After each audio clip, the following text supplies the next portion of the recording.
Manila, Brown, Randall. We have a quorum. Mr. Chairman? Yes, sir. Just as a nomination, I'm here too. You Miss Matthews. Matthews. Here. All right, announcements, phones and pagers, please put your phone on vibrate or turn it off. Appeals, if you disagree with anything this commission does, you can have the opportunity to appeal it to the council. Appeal cards are over on my right. They're on the banner where the three folks are standing. Same thing's true for speaker cards. If you wish to speak, please complete a speaker card, turn it in to staff, and they will get it up here to us. Each side will have 10 minutes to speak with a 5-minute time for rebuttal. After your case is heard, please exit the building. Don't stay in here and try and have a conversation. It disrupts the meeting, and even if you go out in the lobby area, the sound still comes back in here. So please exit the building. I'd like to also mention that one of our commissioners has resigned as of about 3 o'clock this afternoon. His name's Mark Hines, and I would ask that everyone keep Mark in your prayers. He's resigning for health reasons, but he's been a good commissioner, and he just felt like it was in his best interest and the interest of the commission to resign. Please rise for the invocation by Mr. Randolph and the pledge by Mr. Drum. Gracious Father, once again we stand before you with bowed down heads and lifted hearts to say thank you for all the blessings you bestowed in our lives. Lord, you watched over us this day, and Lord, we thank you for the commission that stands here tonight, Lord, to make the decisions in the best interest of our citizens. Thank those that are here representing their communities and their towns. Lord, we just thank you for St. Tammany Parish, and Lord, we ask as a special blessing to be with Mr. Hines and also Mr. Davis, who had his 4th surgery. Jimmy, our commissioner's dad, we ask that you continue to bless and continue to allow him to go through a healthy and fast recovery. And all these blessings, Lord, we ask in your Son Jesus' name we pray. Amen. Amen. I pledge allegiance to the flag of the United States of America and to the republic for which it stands, one nation, under God, indivisible, with liberty and justice for all.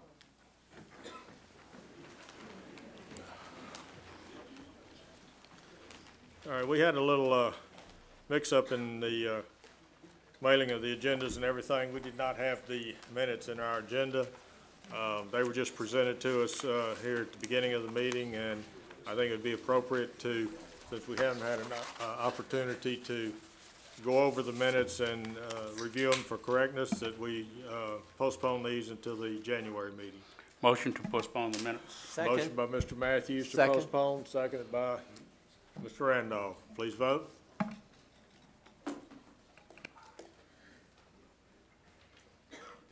Motion carries. There we go. Okay. All right. Staff, do we have any cases that need to be postponed? Yes, Mr. Chairman. Number 3 on the agenda, ZC 14-11096, to postpone indefinitely. Okay, anything else? We have a lot. Do you want to just postpone them one at a time? Pardon? Do you want to vote on it one at a time? Yes, we need to. Mr. Chairman, we don't have an 096 in our packet. That's a text change bill. Oh, that's the text That's the change? one on the AT2. Okay. I motion to table. Second. Motion by Ms. Casalbon to postpone, seconded by Mr. Willie. Please vote. Motion carries. All right, Ms. not Casalbon. On the next page, page number 2, number 7, ZC 14-11-102, and there is, no, I'm sorry, excuse me, number 8 on page 2, ZC 06-06-047, and there is a representative here to answer any question you may have.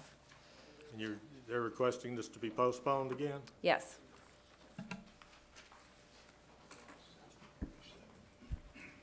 Okay, it's item 8 on the agenda. It's How- ZC 0606047. Do you have opposition? Mr. Casbon? Do we have Yeah, I can. people here on this case? Anyone here in the, this is a, let me read it, ZC 0606047, a major amendment to a planned unit development overlay. It's 191.97 acres. The petitioner is Aero Engineering and Consulting Incorporated. The owner is Tantella Development Group LLC. Parcel located on the east side of Louisiana 1077 and Tantella Ranch Road, north of McGee Road, Ward 1, District 3. Do we have folks in the audience that are here on this case? Okay. Is the petitioner here? Is the petitioner here? Yes, sir. Come forward and, Wait, the petitioner's going to tell us why he wants to have it tabled or postponed. We're working with the planning department, and we've met with some of the local residents, and we're just trying to get the plan to meet the requirements of the planning department, and we're making some changes. okay, so you're just not, at this point, ready to go forward with this particular case? Right. We had a meeting, and we didn't have time to change the plat to get it back to the planning department. So, Okay, all right. Doc, you had a comment? Just only we've been meeting with Robert Bruno for the last couple of days, and we're working out stuff, and they weren't able to get the plat out, and we need to have a civic meeting with them because the people in the area haven't seen the new one. So we agree with the postponement, so the people that live in the area can actually see what they're doing. I'll Okay. make a y'all. motion to table, postpone. All right, we have a motion got by a Ms. Casabon to postpone, seconded by Mr. Lauren. Please vote.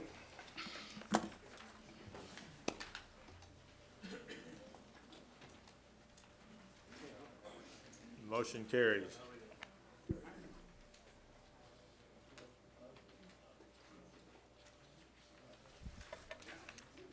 On page 3, number 10, ZC 1410-104.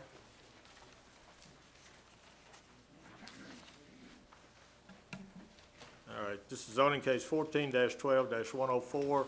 Existing zoning's I-4 heavy industrial. Proposed zoning's A4 family residential. It's 49.21 acres. This comes to us by Parish Council motion of 10-2-14. Parcel located on the east side of US Highway 11, south of Robert Road, north of Haas Road, Ward 8, District 14. Anyone in the audience here on that case? I see no one here acknowledging that they're here to have a discussion on this. Motion to postpone. Motion by Mr. Randolph to postpone. Do I have a second? Seconded by Ms. Casabon.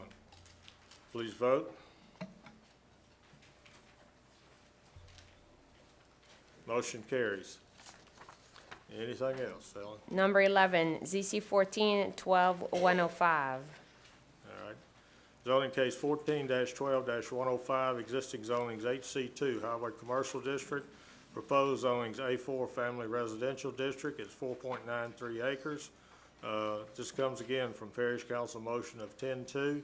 Parcel located on the north side of Ben Thomas Road, west of US Highway 11, Ward 9, District 14. Do we have anyone in the audience wish to speak on this item? I don't Chairman? see anyone. Mr. Matthews. Do we not get any information as to why any of these things want to be postponed? That's, I'll let Ms. Lambert, did we get any information as to why these needed to be postponed? Yes, it was suggested by the planning department as well as by the council office because we have to get in touch with the property owners. Okay, all right. Ron?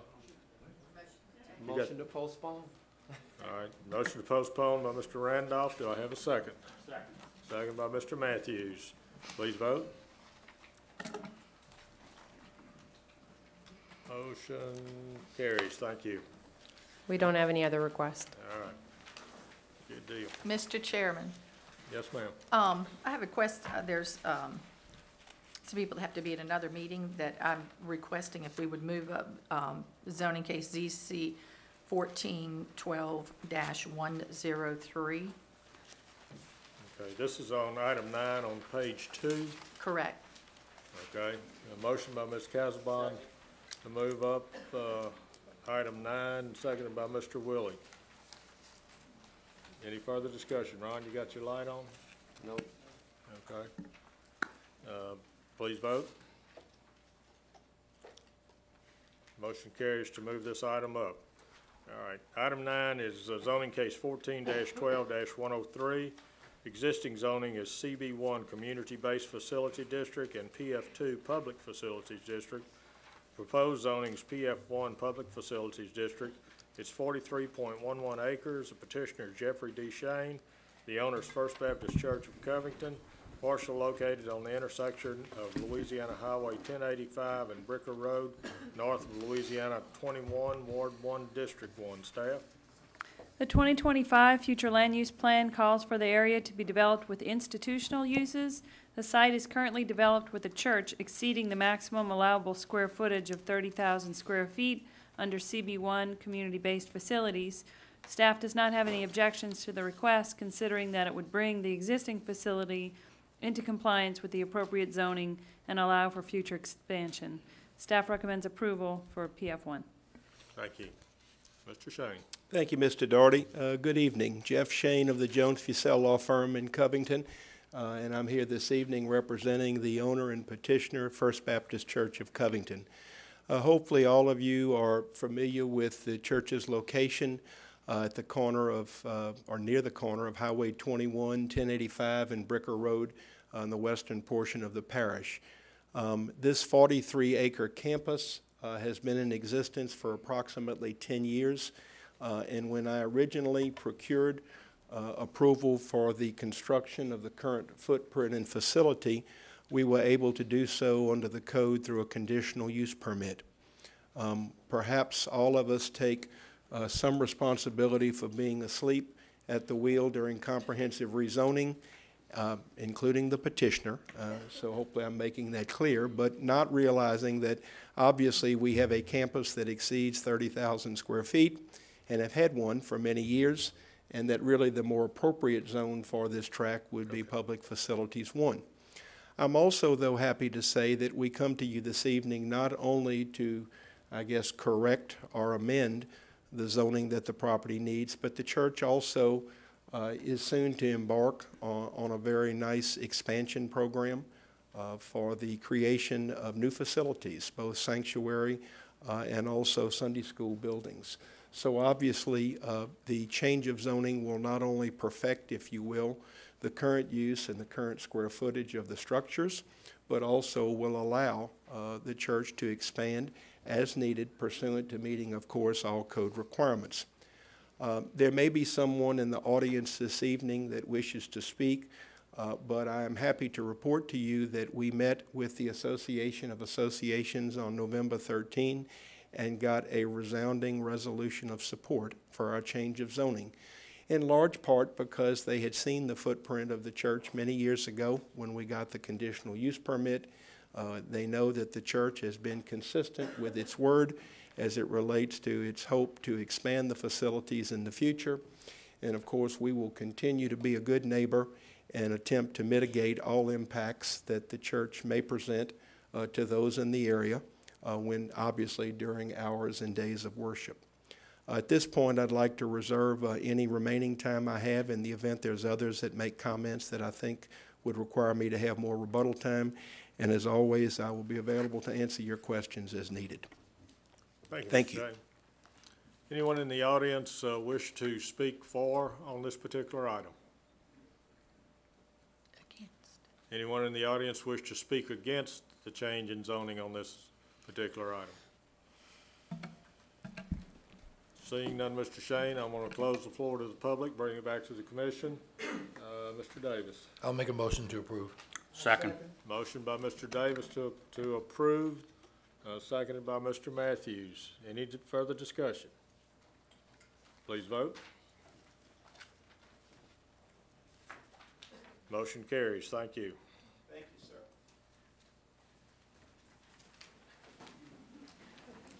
All right, we'll go back up to the front of the agenda.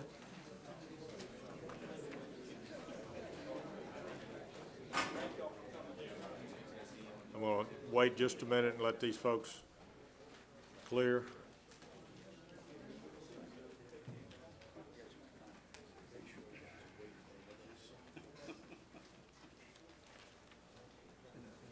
All right, we'll go back to the front of the agenda. Item 1 is zoning case 14-10-092. The existing zoning is HC3 Highway Commercial.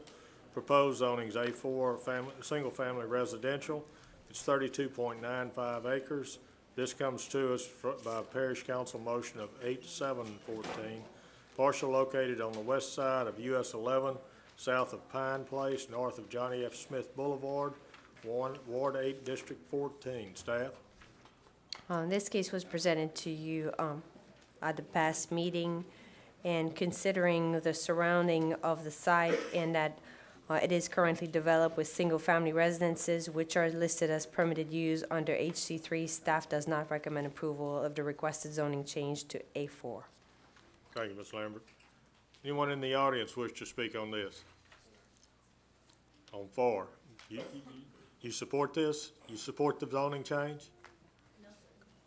Okay, come up and state your name.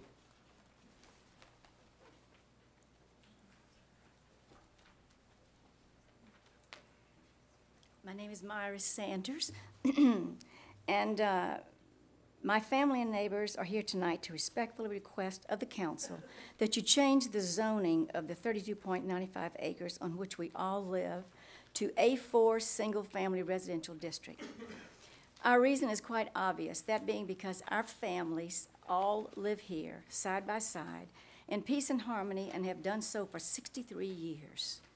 I'm sure you'll all agree that's a long time, in fact, my lifetime, since my dad, my brother, and mom, sister, and myself moved to Slidell from Covington in 1951 when I was 10 years old. Our dad worked at Higgins and later at Michoud and had to shorten his commuting time due to health reasons. Our parents initially bought what Mom would come to call her little piece of paradise, and she set about planting every flower, plant, and tree known to mankind, and her landscaping is still flourishing to this day. It was a lovely home on several acres fronting on Highway 11, just north of and adjoining the now named Johnny Smith Memorial Park, and extended all the way to Pine Place. Over the years, my sister and her husband, my son, my husband, and myself acquired all the adjoining property and built our home here, now encompassing approximately 14 acres of the 32.95 acres of which we speak. When we moved here in 1950, in the 50s, our closest neighbors were, and still are, the Roosevelt Randolph family. In fact, the family of Ron Randolph and his sister Ann occupied 2 residences on the original family homestead. They too have returned home just like us. Deacon Roosevelt Randolph and his precious little wife raised their children just as our mom and dad did, instilling in all of us the 3 most important lessons in life, that being love of God, love of family, and love of country. The teachings that our parents have endured with us, with all of us, and we have passed them on to our children. Another neighbor's son has returned to his family home after spending many years in the service of his country. I'm speaking of our good friend, Reverend Darrell Smith, and his family, who are now a part of our close-knit community once again, a source of happiness for us all. Over the years, we have welcomed new families, and we all look out for one another and know that we are there for each other in happy times as well as sad times. As the years have passed, we, as many of us gathered tonight in this room, find that our parents, sadly, are no longer with us. However, the land remains. And we, as second and third generations, are still on it and take care of it and will hand it down to our children. We consider ourselves grandfathered in. You have to excuse me, I have laryngitis. We call the land our beautiful habitat and refuge for wildlife, and consider ourselves as part of that wildlife. We strive to leave the land intact in its wild state as much as we can. Unfortunately, industry in the name of progress is closing in on us and the wildlife from all sides. We can vouch for this by the increasing amount of animals that are finding safety on our land. We offer a safe habitat for raccoons, possums, armadillos, squirrels, rabbits, field rats and mice, wild pigs, many deer, a family of coyotes for a short period of time, all varieties of migrating birds, geese, pileated woodpeckers, a pair of eagles, and many stray dogs and cats that have wandered off the highway after being abandoned. We naturally have encountered our share of snakes, particularly during the dry seasons, which include cottonmouth moccasins, ground rattlers, and this spring we disturbed a Texas rat snake hibernating in our pump house. I'm 5'5", he was 5'4". One of us had to go. I did not work in my flower beds for 2 weeks. Where there's one snake, there's more. We know that Highway 11 is, even as we speak, being invaded by commercial interest, and that is inevitable, and we can't stop it. Therefore, we respectfully submit herewith that in following the guidelines set down by the New Directions 2025 planning process of private landowners keeping intact conservation of their scenic landscapes, that you consider our 32.95 acres as protected green space, where flora and fauna are ever present and preserved by our community under the good stewardship of those present here tonight and our family members who could not be here due to illness. In closing, I guess you could call us old-fashioned, or the more modern saying, old school. But what we love to be called would be old friends and extended families, proud to be part of what we consider to be a unique and blessed lifestyle. So please, council members, vote yes for A4 designation so that hopefully, and God willing, our little community can remain together for another 63 years and longer. Thank you, and these are our extended family members right here. Okay. Thank you, council. Thank you, Ms. Sanders. Would any of the rest of the group wish to speak on this for? Yes, sir.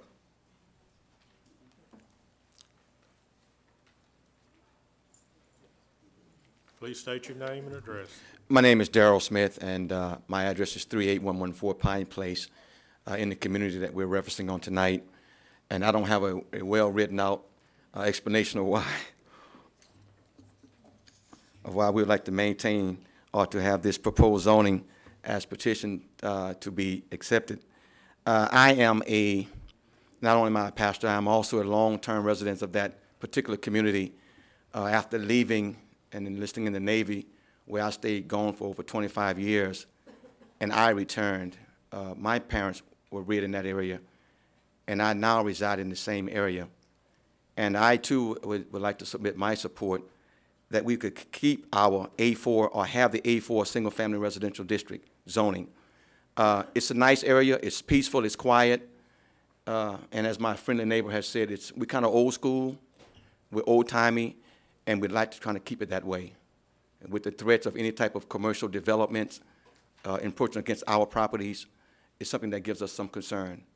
And so in saying that, I, too, would like to extend my support for this petition to be accepted by and voted upon acceptably by the commission.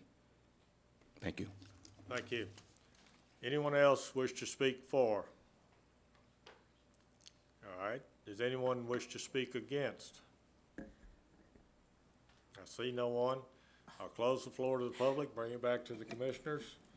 Mr. Matthews. Listening to the description of this property from both of the speakers, I'm thinking about putting my house up for sale and moving out there. It sounds very nice, and I certainly would hate to see it disturbed with anything, much less commercial. And therefore, I would move to change the zoning from HC3 to A4. We have a motion by Mr. Matthews, seconded by Mr. Davis. Ms. Gazabon? Okay. Any further discussion?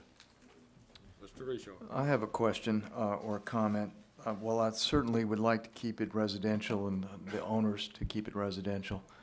by downvoting this from commercial, which allows them to have the residences they have now, we need to recognize that they'll take that property out of future commerce, which is maybe their intent, but do we have 100% of the landowners in agreement with this? I mean, I can't tell. I think at the very beginning of this conversation, we asked if there was anybody who did not want to change this to Highway Commercial 3. Is there anybody here that owns property in this 32.95 acres that wants to remain Highway Commercial 3? Todd, to kind of answer your question, I don't think every resident is here tonight that owns property here. It's one of those things that I guess we would kind of have to go along with what we've heard tonight. A lot of family members here, and they're asking, that we support changing this. I certainly support them, and I'd love my neighborhood to be the same. I just want to make sure that everyone is represented. And there is a possibility that there's a landowner here that is not a part of this group that didn't maybe present themselves here this evening. However, we went through comprehensive rezoning, and if we make another change, are we not doing the exact same thing we did the first time? And staff's recommendation is to not approve it. I'm not saying I support that. I'll actually vote for a change. But I do want to make sure everybody understand that their houses right now are permitted under this current zoning. And the only concern is that if someone sells and commercial moves in, I respect that. But by down zoning, if you will, you're potentially limiting your commercial value of your property. And if everybody's in agreement, that's great. But if we don't know if everybody's in agreement, we're going to be having someone else in front of us in a few months or a few years. That's all my comment. Okay, thank you, Todd. Ms. Casabon? Yes. If I feel more comfortable, because this was my concern at the beginning, not knowing who and just to come up and to change something that the property owners. I feel like there's a great representation here. And if you are as close as you say to your neighbors, I'm sure your neighbors know exactly what's going on. And I feel comfortable that they're aware of what you're doing. And they also, if in the future did want to go back, they can go through this whole process again and come before us. So I concur with the motion. Thank you, Ms. Casabon. Mr. Manella. Staff, is it correct that the property was properly posted to the public? Yes, it was. Okay, because I echo the same concerns as Mr. Richard, but again, if we fulfilled our obligation to the public and everyone had an opportunity, those that are, as Todd said, potentially two signs. All right, thank you. Mr. Randolph? Yes, Mr. Chair, because I am privy to the environment, this location, I reside in the area, I like to make sure that I publicly recuse from the voting, recuse my vote from this process. Just wanted to make that.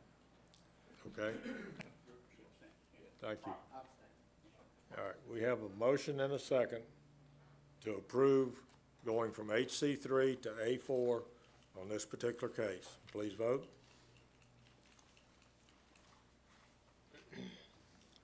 Motion carries 8 yeas and one abstention by Mr. Randolph. Thank you. Mr. Chairman, it's not an abstention, it's a recusal. There is a difference in the two. He had a conflict of interest and as proper, he recused himself. There is no vote of him. Okay. All right. Thank you, Doug. All right. Item 2, zoning case 14-10-093. Existing zonings HC3 highway commercial. Proposed zonings A8 multifamily residential district. It's 11 acres. This comes to us by Parish Council motion of H714. Parcel located on the west side of Highway 11 north of Pine Place, south of Hunter Street, Ward 8, District 14. Staff? This case was presented to you at the last meeting, considering the site is currently developed with an apartment complex, considering that it is a permitted use under the HC3 zoning. Staff would like to recommend denial of the request to rezone to A8. And also, we need to verify if the property owners or someone is here to represent this case. Because it is, because of the size and because of the ownership, we have to verify if the owners are present before we move, or we will have to postpone the case. Okay. All right, anyone in the audience here on zoning case 14-10-093 that's a property owner? I see no one raising their hand or coming forward, Ms. Lambert, so you're indicating that we will have a need to postpone this case? We will have to postpone this case until we can send notice to the property owners. Okay. David? Mr. Chairman, would Mr. you have Matthews? our attorney explain to us why we have to postpone it? Because a lot of times we have nobody show up and we'll move on it. There's a specific Louisiana revised statute that deals with parcels. And if you have 10 or more parcels that you're going to rezone, then the simple requirements are the posting of the property and the appropriate legal notification in the newspapers. But if it's less than, and it's not, and the motion is not made by the petitioner, then you need to notify the owner by certified mail, or have the owner actually execute a waiver of the notice stating that they have notice of the meeting and what's on the agenda. And in this particular case, the owner was not notified by certified mail. So therefore, it needs to be postponed till next month. We will notify them by the certified mail, and it'll appear back on the agenda next month. Mr. Lauren, you had I have a question. Is this not the same one that was up last month yes. and got postponed to? That is correct, and the development staff in doing research on this issue and several others that are on your agenda, two of which have already been postponed, came across this specific provision and said, we need to either have and we thought the apartment manager was going to obtain, because there's an existing apartment complex on it, obtain the approval of the owner, which I understand is a corporation out of town. And apparently they weren't able to obtain the requisite approval to appear tonight and to waive the certified mail and say, yes, we're aware of the meeting. You know, so that's why it needs to be postponed. All right, any further, Mr. Randolph? Just move to postpone. Motion by Mr. Randolph to postpone, seconded by Mr. Lauren. Please vote.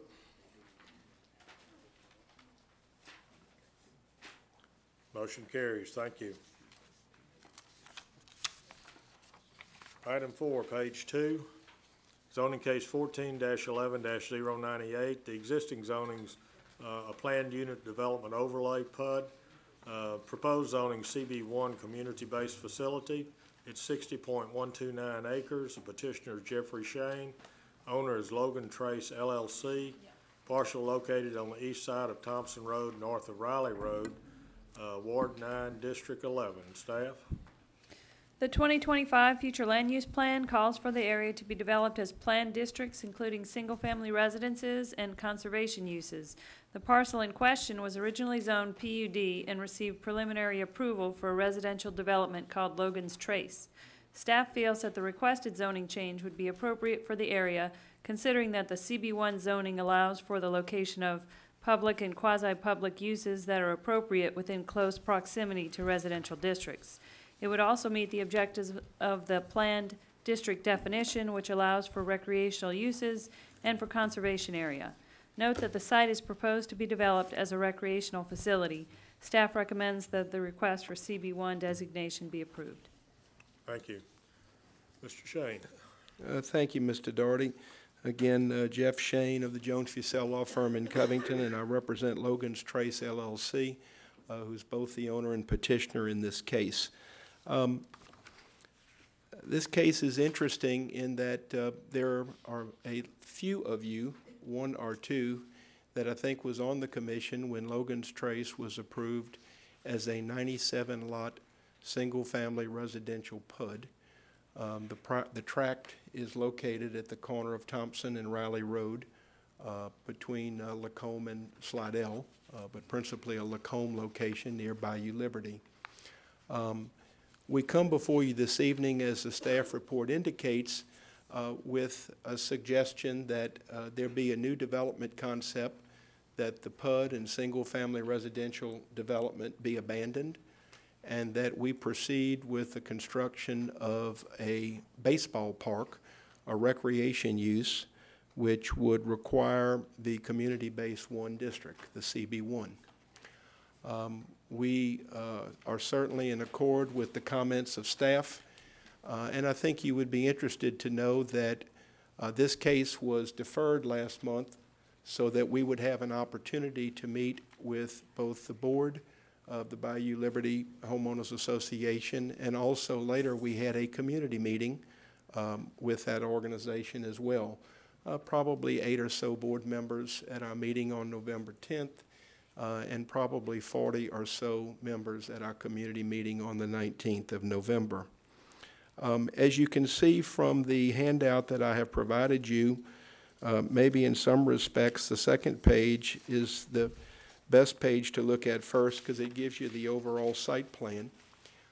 And in simplest terms, what we now propose to do, the westerly 2/3 of the property, rather than being 97 single-family residential lots, will be a total of 7 baseball fields.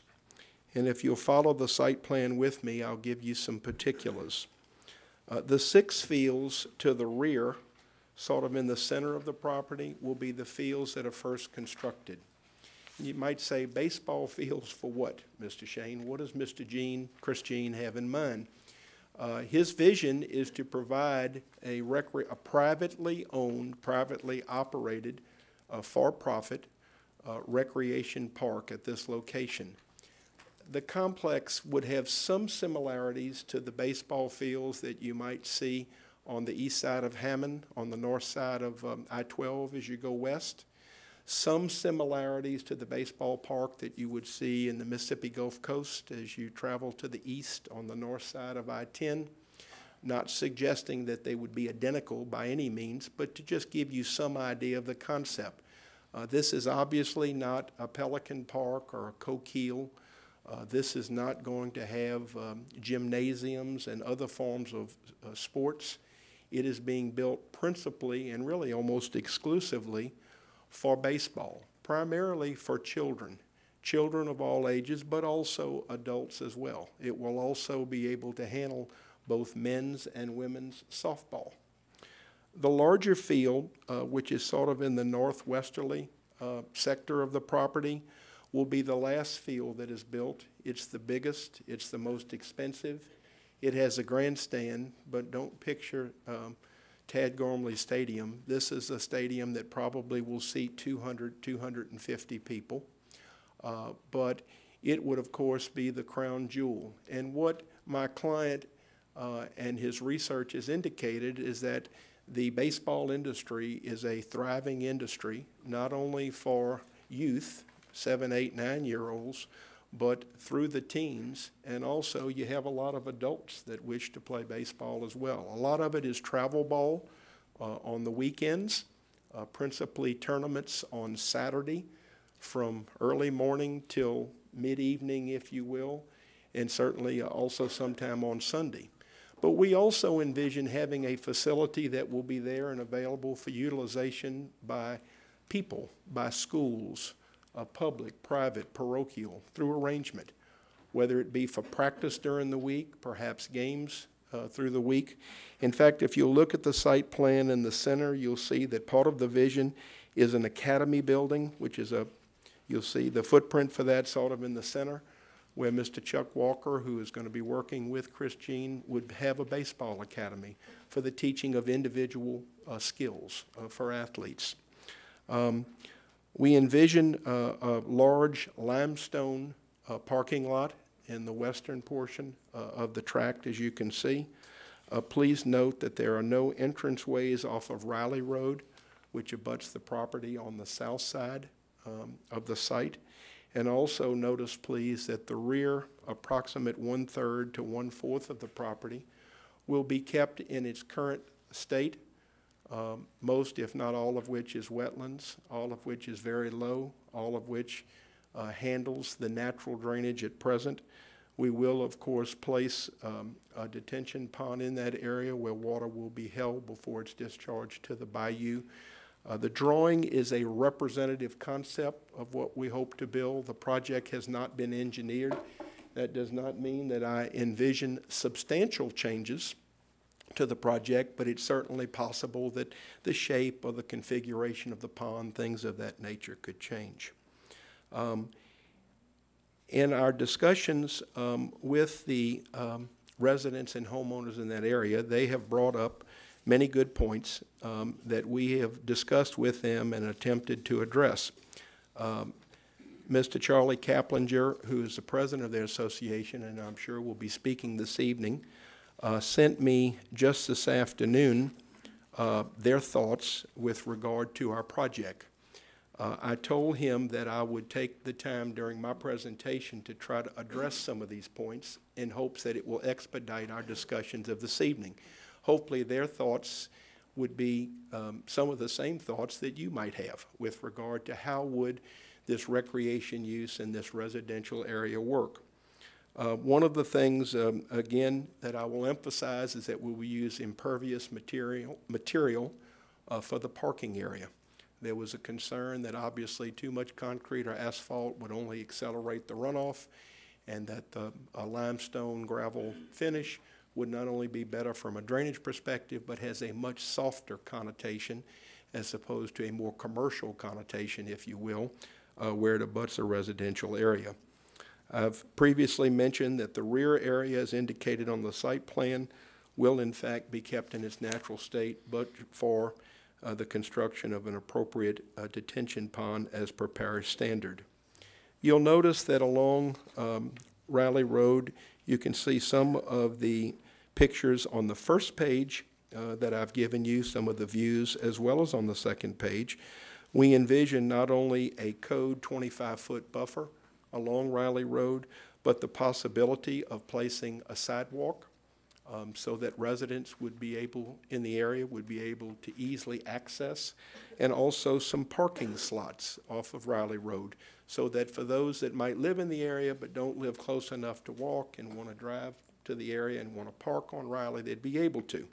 And you might say, well, Jeff, with the big parking lot that you have in the front, why would anybody need to access Riley? Well, take a look at Riley Road.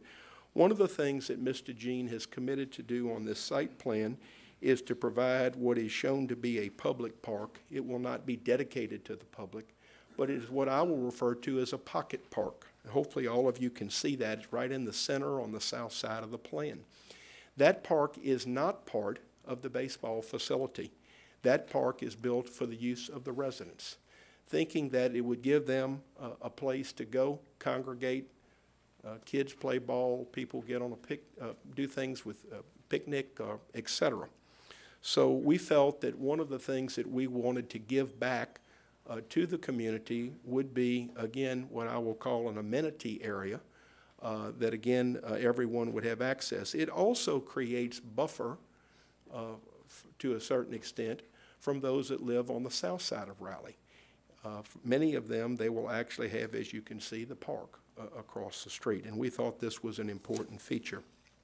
A couple of other points that were brought up was that if the parish allows, pursuant to a landscape plan that we would submit, we are willing to remove the pine trees and underbrush along Riley Road in that buffer area and re-landscape, replant with some very nice trees, bushes, etc.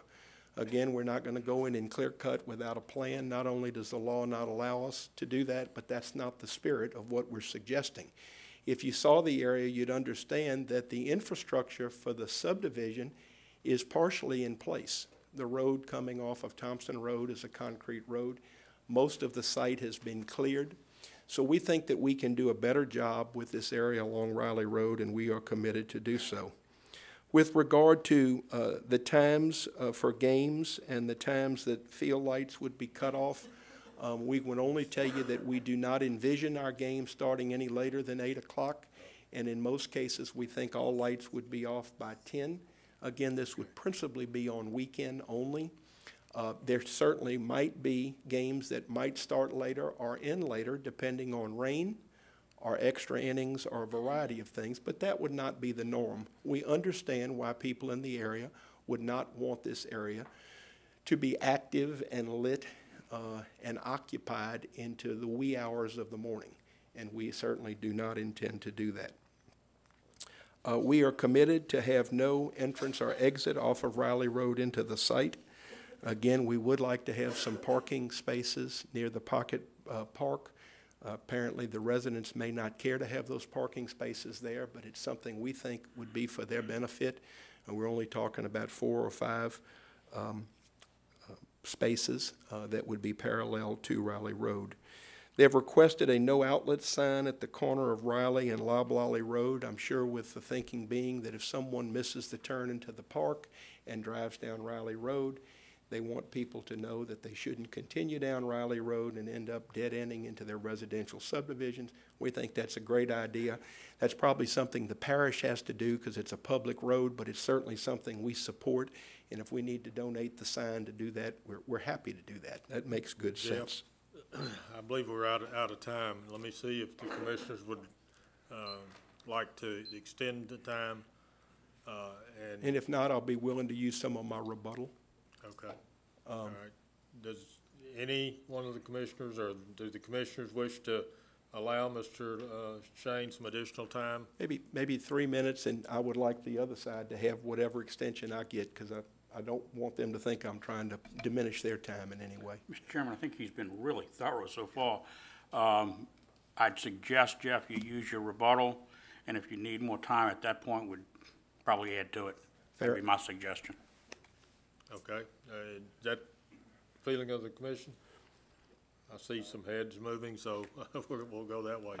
I'll try to keep moving. And I told Mr. Kaplinger and others that I was going to try to get a lot of this out during the presentation because I knew the things that they would want to ask about, and you as well. Continuing on, we are committed to providing security staff when we're having tournaments, principally on the weekend for our games. There will not be security at each and every game. For example, if there's a 9-year-old game at 8 o'clock in the morning, you wouldn't need security, but we understand why, particularly in the evening hours, Saturday or perhaps Sunday, if there were championship games and larger groups of people, that having security on site makes sense. Again, this is privately owned, privately operated, so we understand that we've got a responsibility to run a good business and make sure that it's a secure premises and people behave appropriately. We agree that there will be no waste containers or dumpsters placed on Riley Road. With regard to noise, I checked this afternoon with staff, and we certainly intend to comport with the noise standards that the parish has promulgated for an institutional use of this nature. We understand that if, in fact, the decibel count, it's to be measured 3 times from the point where someone has a complaint, and if the mean average of those 3 readings suggests that we have exceeded the necessary decibels, but we're not going to have constant noise coming from our facility. We will have, I guess, some, if you will, applause, cheering, but this is not a football game. It's not a large stadium. It's really going to be a lot of kids playing baseball, and we think it'll be a wonderful thing. We have been asked about the sale of alcohol. It is not our intent to make alcohol a primary commodity at this facility, but if and when we build the grandstand facility, it may be that if we are able under the law to procure a permit, that beer sales at the grandstand facility for adult baseball games might be something that would be considered.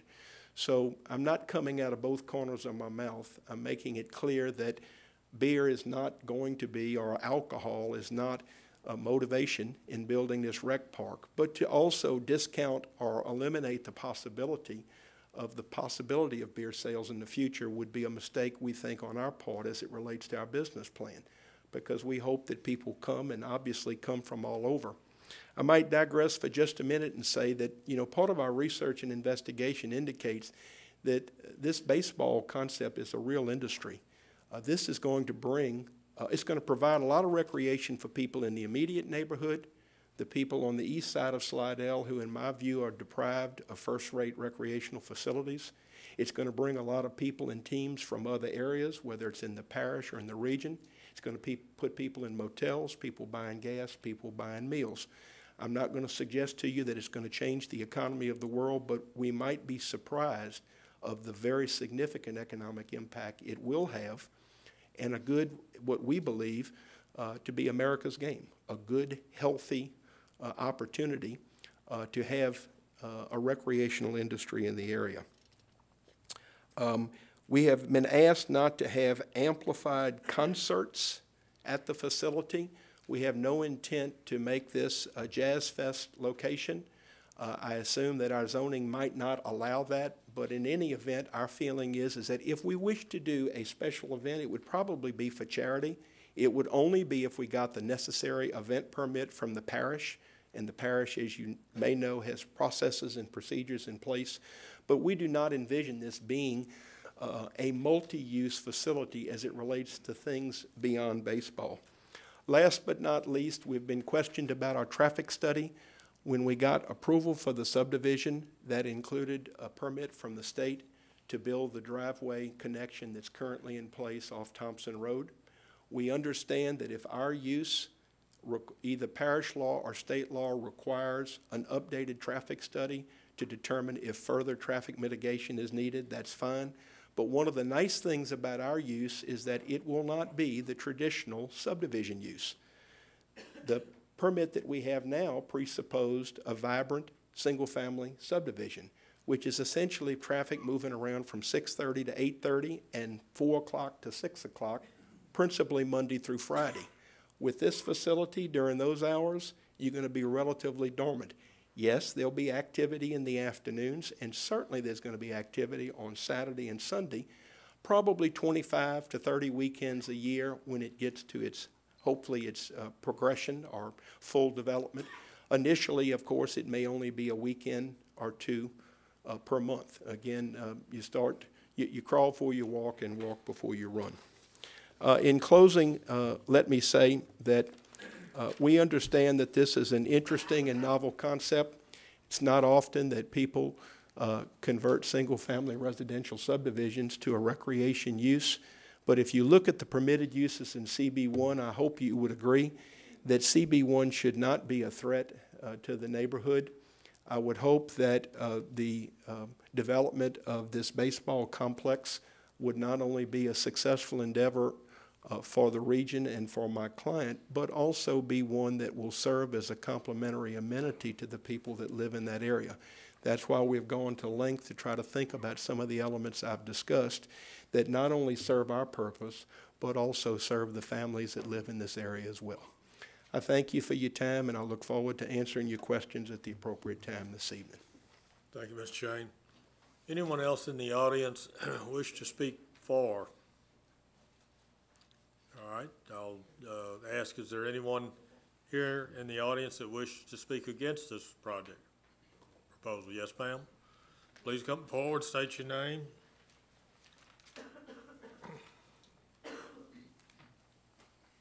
I'm Charlotte Collins. I'm a homeowner in the area and a board member of the Bayou Liberty Association. We have been speaking with the petitioner. So when you say I'm against it, I'm actually here to not say that I'm against it. I'm only against it if we're not able to have our requests heard. So I appreciate, the first thing I want to do is thank all of you for your consideration.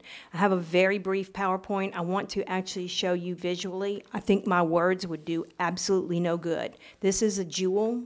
This is a hidden jewel in your parish, in our parish, and I don't think my words could do it justice. So with no further ado, I will pull it up.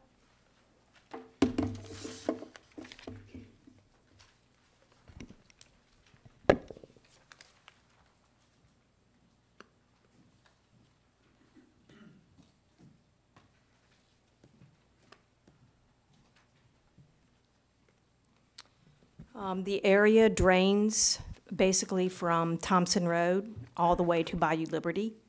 And what you're seeing are the tributaries. If you follow this Bayou Paul and Bayou Narcisse, if you follow that waterway, right, those gaps you see in the pine trees just to the left there, that's the proposed ballpark. You can see where the land has been partially cleared. It's a very dark area. We don't have streetlights in that area. It's extremely quiet. We sit outside and every morning are awoken by the birds, and every night we go to sleep with the owls. Here you can see the geological survey, and what I'm actually in pink is the proposed site, and you can see that there's wetlands at the back, which is what they were mitigating with the back portion. And then the NRHP is the National Registry for Historic Places. These are actually documented. These residents that live here have not been there for generations. They have been there for centuries. And I will show you the cemetery with the proof that their families have been there since the 1700s. And they still live there today. They're extremely passionate about this area. I also want to point out the middens. You can see that there are at least 3 ancient Native American middens. All of the homes surrounding this area, you can see right now what is PUD. Everything else around here is A. We have A1, we have A2 predominantly. The majority of it is A2. Some A3 and some A4. And I take straight from the parish ordinance that A2 is where the character should be preserved through low densities. So obviously, we are very thankful that everyone is looking for an alternative to the PUD. However, our concerns are the flooding, and we already have great problems. This is the area beyond Loblolly that we talked about that has no outlet. Every time the wind comes from the east these days, the new normal, it floods and we are trapped, all the residents. Also, if there's heavy rains, and obviously hurricanes, but it's a tidal flow that ebbs back and forth. This quote is actually from one of the residents, the Narcisse family, that have been there for generations and have Native American blood in their family. And they are stewards of this property immediately adjacent to this. And her quote is there. And basically what she's asking is that the parish be aware of the changes that we're going through, particularly after the mall and, as you know, with just our environmental changes. But we are all trapped, myself included. We have made efforts to make the historical nature and the environmental nature of this known because it is a hidden jewel. We've recently held a statewide ramble, a fundraiser, to help preserve Camp Salmon, Salmon Lodge, further up the bayou. We have a partnership between our Bayou Liberty Association, but also the Louisiana Trust for Historic Preservation. I'm also a member of that board. And the parish government was a partner with us in the Friends of Camp Salmon Nature Park to tour this historical area. And here you have quotes by our Pat Brister, as well as the president of the Louisiana Trust for Historic Preservation. We are working toward making this an entire region a historic district. So I just want you to realize those are our intentions, and we are actively moving that way and have the support of the state. This is an area, it is not a subdivision, it is a community that beginning in the 1700s was named Bonfouca. I've heard other uses of it, but we commonly refer to it as Bonfouca, the broken French or Creole language, meaning bon, good, fouca, folks, good people. And that's what these people are.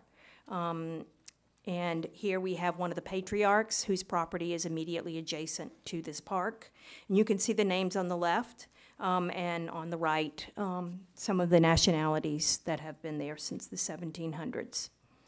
And their ancestors are documented here in Dubuisson Cemetery, and the families actively maintain and are stewards not only of their properties and their homes, but also of this cemetery.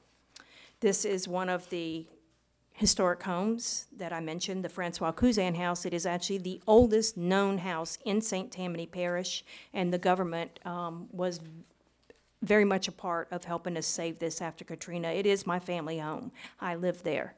And I will be blocked anytime. I am already blocked anytime it floods, and that is the bayou that connects to Bayou Narcisse and Bayou Paul. We don't have blocks. If I did, I would say this home is 3 blocks from the site that we're discussing. And the bricks that Francois Cousin made actually were brought by schooner into Bayou St. John, and they are actually in the St. Louis Cathedral and under the streets of New Orleans today. So we're very proud of our heritage here. And this is Marshdown property. Not only does it have a home from about the same period, but it also has a Chifuncto culture tribe shell mitten, which has been archaeologically researched, and we do have the information. The Francois Cousin house also has spent about 2 years with archaeologists all through it. It is obviously Native American land with middens everywhere. And in closing, I just want to show you how fragile all of these wetlands are and how this property is. It is actually part of the Mississippi Flyway, and the birds that leave here to cross on their flight are dependent on our wetlands and the wild rice to fill up before they go. We see hundreds and hundreds of them, and the bird watchers actually come to this area from other states to document it. So I appreciate your time, and I feel like the images perhaps did much more than my words could have. Thank you, Ms. Collins. Thank you. Does anyone else in the audience wish to speak? Yes, sir.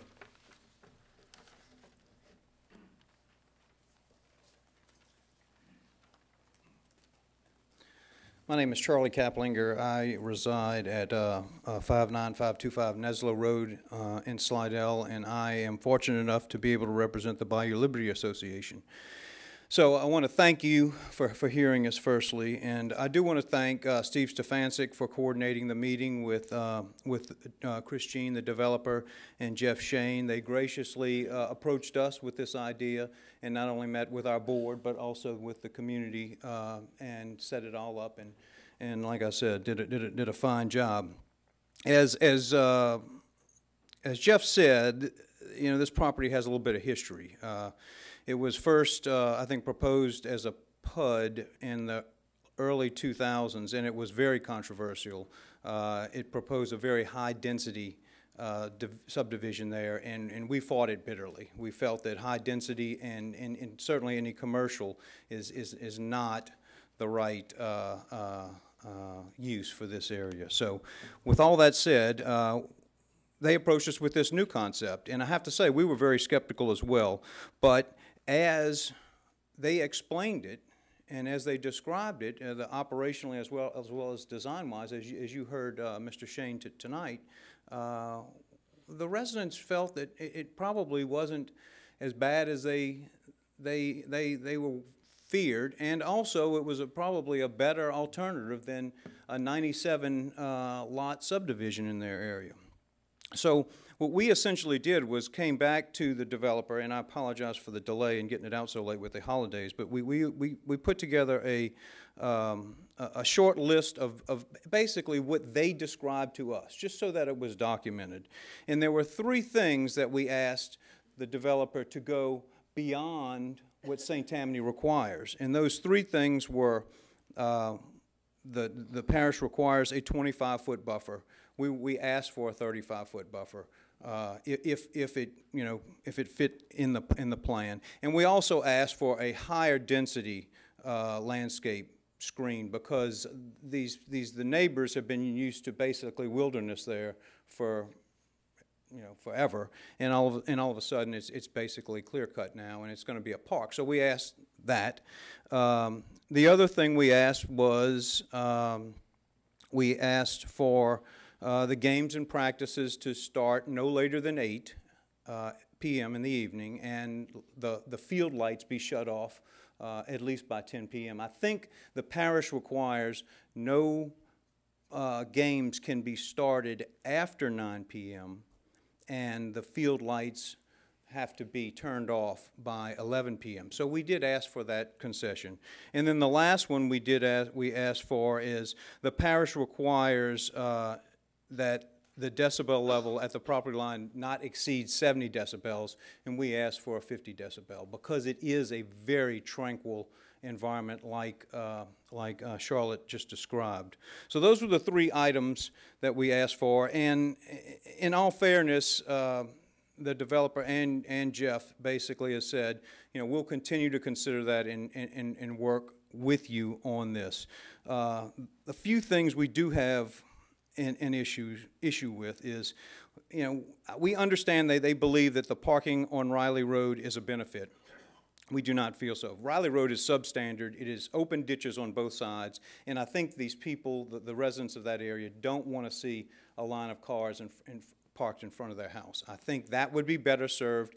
Those people, anyone that uses the public park, which again they graciously designed in this project, I think they can use the big parking lot off of Thompson Road. It abuts the private playground, so we prefer that. The other thing, we were told that they had no interest in alcohol sales, as you heard from Mr. Shane tonight. And the reason they told us this was because, of course, as you know, and you've probably seen in the newspaper, parents get excited at these games, and certainly alcohol, aggravates that situation. We just didn't want this to be, we're not against alcohol, but we didn't want this to be a venue that got out of hand at all. And we do appreciate the fact that they have security in place for the tournaments and certainly the bigger events. And I guess lastly, the traffic study, it is one thing that we would ask, because if you've been on Thompson Road, it is, again, a substandard two-lane highway. Shoulders drop off at 10 feet into a ditch on both sides. It is 50 miles an hour, and now we're talking about moving, we at times, as Mr. Shane described, a great number of cars into the parking lot. They're going to be absolutely stopped and queued in the middle of the highway, and it just leads to someone coming down that highway, not paying attention, and just crashing into another vehicle. There is no pedestrian anything there. There are no sidewalks. There are no crosswalks. There's no turning lanes. There are no shoulders. I mean, you either going into this ditch or you're going to crash into another car. So, with that said, those are the things we asked for. We're not here to oppose this, but we do ask that a few concessions to make this just a little more palatable to the residents in the neighboring area. So with that, I appreciate your time, and if you have any questions or if there's anything I can provide, I'm happy to answer them. Thank you, Mr. Captain, sir. Thank you, sir. All right, is there anyone else that would wish to speak on this? Yes, ma'am. Come to the mic. My name is Jeannie Stangl. I live at 59385 Neslo Road, upstream on Bayou Liberty.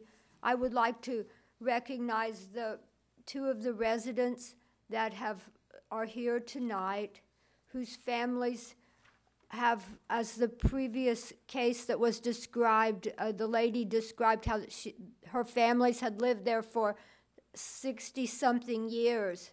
I believe that these people's families have lived in this area for probably more than 200 years. Carolyn Narcisse Rousseau and Maurice Doucette. And it is not a subdivision, as Charlotte said. It's their longtime homes. I wondered if you could just pass these on each side. I wonder if you could just sort of glance at these Bayou Liberty tour booklets that give a general idea of what the homes are like. This is not a regular subdivision. These are the people's homes that have lived there for hundreds and hundreds of years, back to Native American times. Thank you. All right, thank you, Ms. Stangl. All right, anyone else wish to speak on this? Yeah. Yes, sir. State your name and We'll need a speaker card if you haven't already filled one out. Yeah, it's there, or wherever it is. My name's Sean Riley. I grew up in this neighborhood, and one of the points I want to emphasize that's already been touched on is the distress that has occurred in this neighborhood because of what's been going on in this property over the decades. It used to be natural woods, and everyone who lived in the area came to appreciate it deeply. And then the owners previous to Chris Jean decided to sell the lumber from the property. And that was just utter devastation. They took out every large tree, and I'm sure you've seen what happens when that's done. The equipment that goes in and out of the woods destroys what's left, the root zones. The place takes decades to recover. And this property was in the process of recovering until the PUD, and then the various stages of the PUD development further wiped out what restoration was occurring. So at this point, what we have is an opportunity for healing. And I'm encouraged by certain of the elements of the developer's plan, and one of them being the eastern third of this property being preserved, because much of it has escaped the destruction. And that, if you go there and look at it, and I doubt if anyone here has seen this place, so you don't really know what we're talking about, but you can envision it. If you walk into this place, and I confess I've done it, even though I trespassed in order to do it, that part of the property is very beautiful. It hasn't been touched, except for one ditch that is draining the whole property that goes right through there. All of the perimeter has trees on it. You can stand in the middle of this vast devastation, and everywhere you look, there are still some trees. And that's what's valuable about this property at this point. I want to emphasize the need for the buffer along Riley Road. If we can get 35 feet, that gives him the opportunity to plant magnolias or whatever, native plants. I know Chris Jean does not like loblolly pines, neither do I. They don't belong here.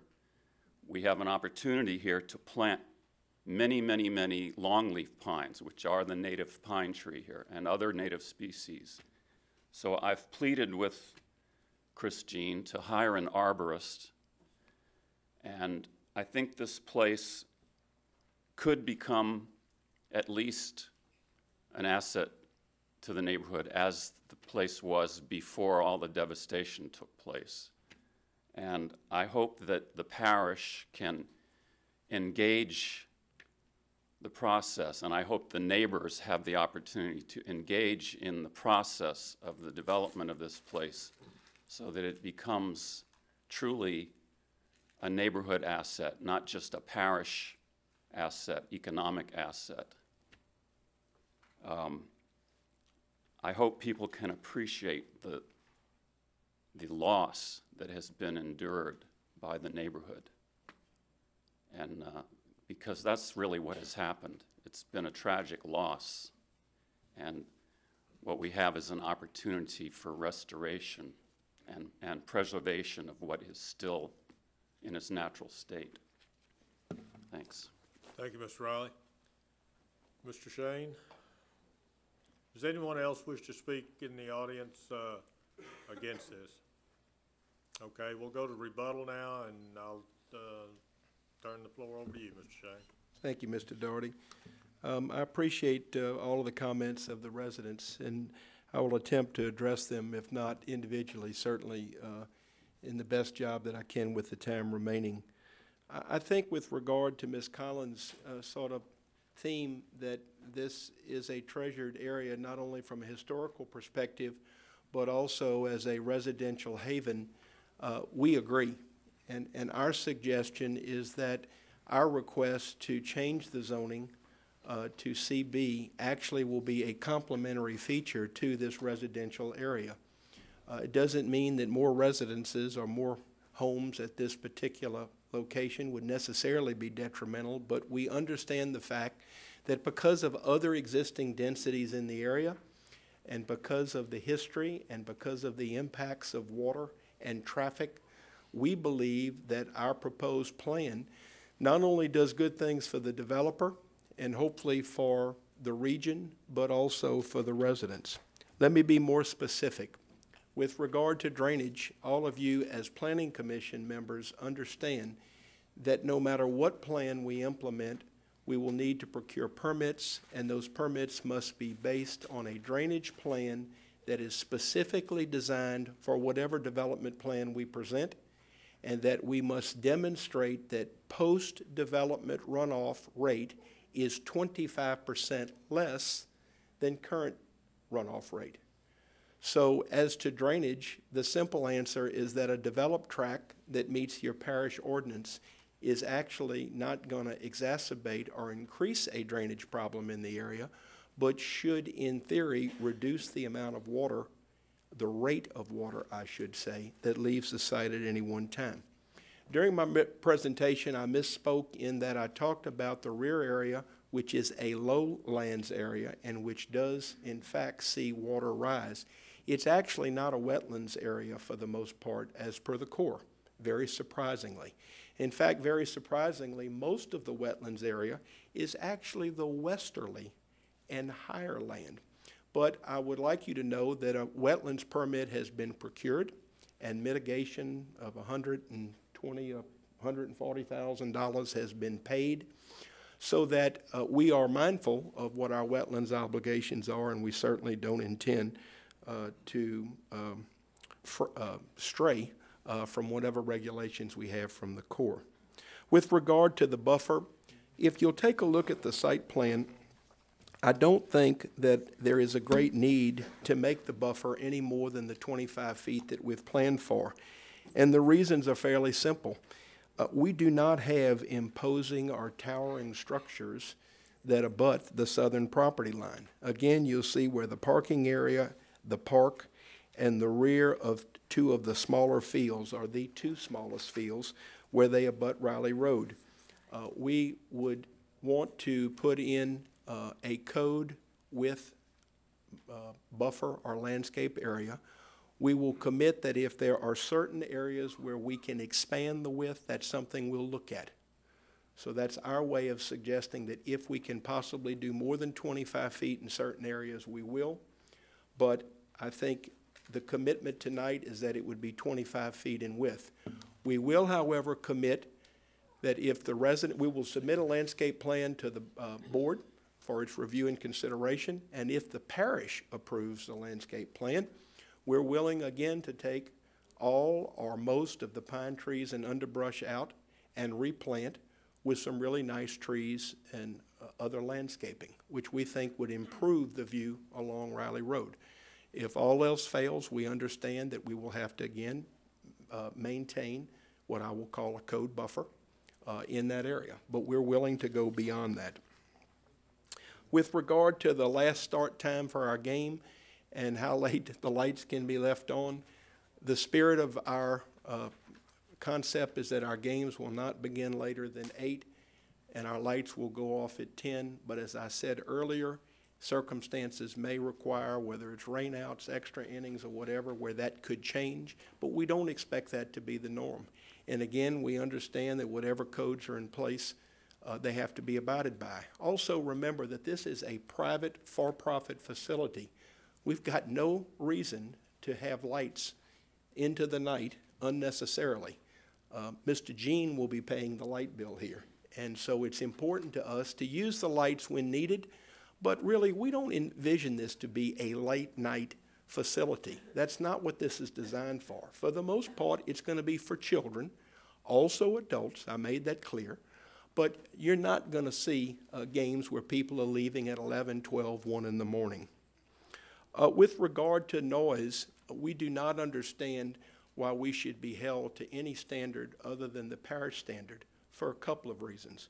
One, this by nature is not what, in our view, a noisy business. Yes, it will produce some, I guess you would say, sporadic, incremental noise, but in terms of sustained noise that would disrupt the neighborhood, we believe that we should have the right to maintain whatever noise levels that the parish allows us at that location. We will commit that if noise becomes a problem and there are measures that we can take to minimize those impacts, we will. Again, if you'll look at the site plan, notice that the times where noise is likely to be most aggravating is going to be at night. And that's not where ball's going to be likely played on the smaller fields. In fact, we specifically positioned the largest field in the northwest corner, furthest from any of the residential areas to the south or east. In part, that was to mitigate any possibility that noise might be a conflicting factor. We are surprised that 3 or 4 parking spaces on Riley Road is objectionable. I think the residents need to understand that as our plan is currently constructed, we have the right to not only fence but to lock up our parking lot.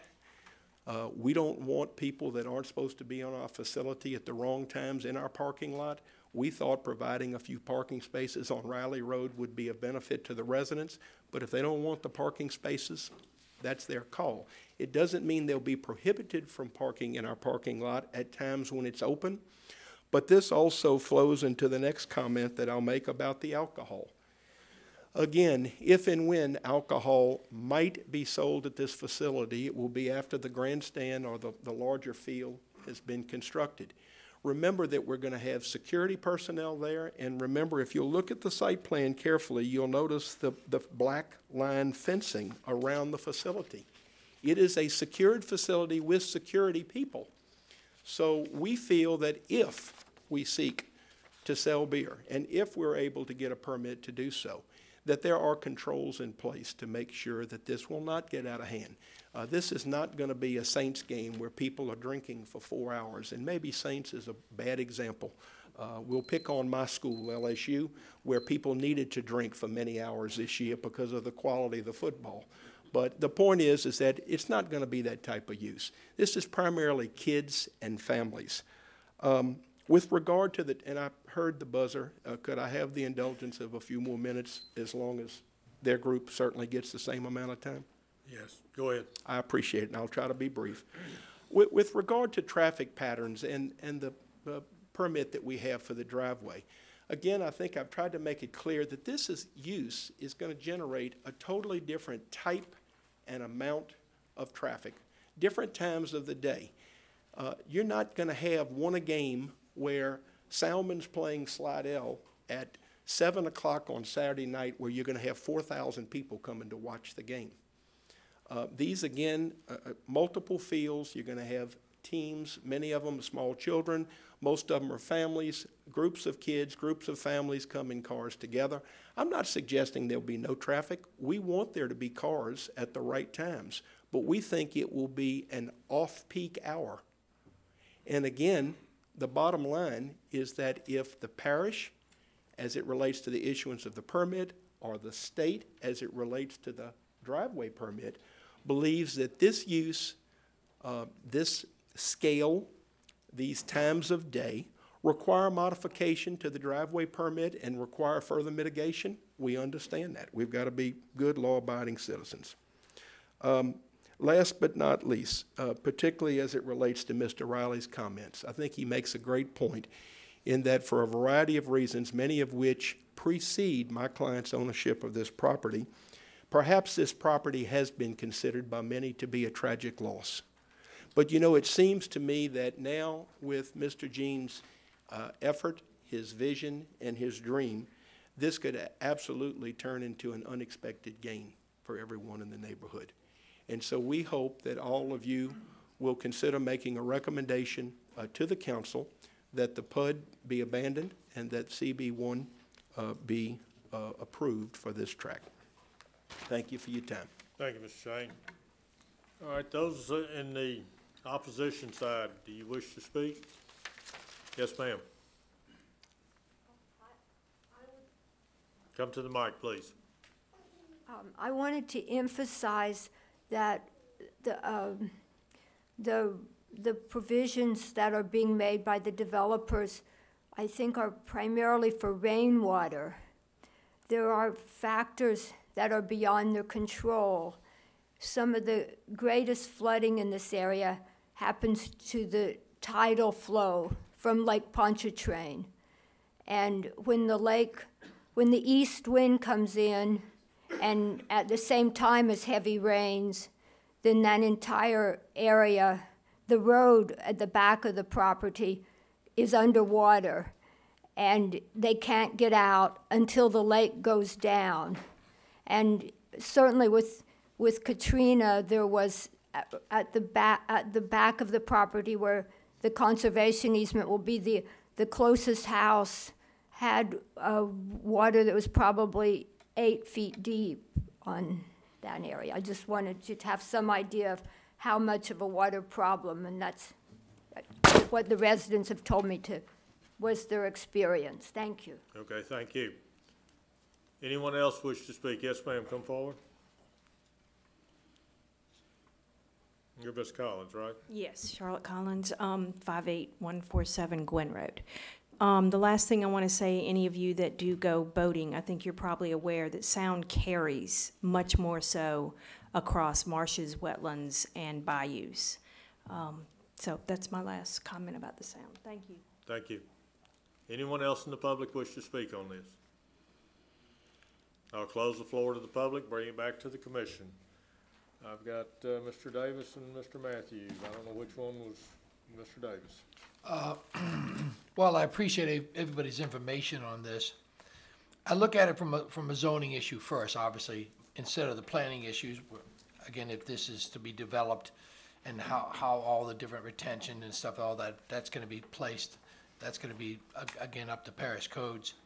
And I'm thinking about a 97 home PUD, and thinking about the roof coverage in that, and thinking about the streets in that, and I'm now thinking about flooding versus having maybe a system in which we have mostly all grass, which is absorbent, a limestone parking lot, a retention pond in the back. So right here, I'm just looking at this, even though this is planning, and I'm looking at maybe a total amount of 6 separate buildings on this entire property.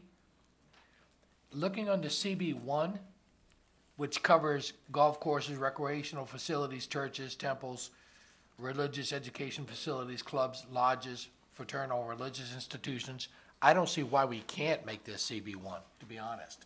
I think it makes common sense. I think it would be a benefit, of course, to the parish, but I think also for the people that live around this area, if it is already a PUD and they do develop this, which they could with a 97 home area, wouldn't you prefer this?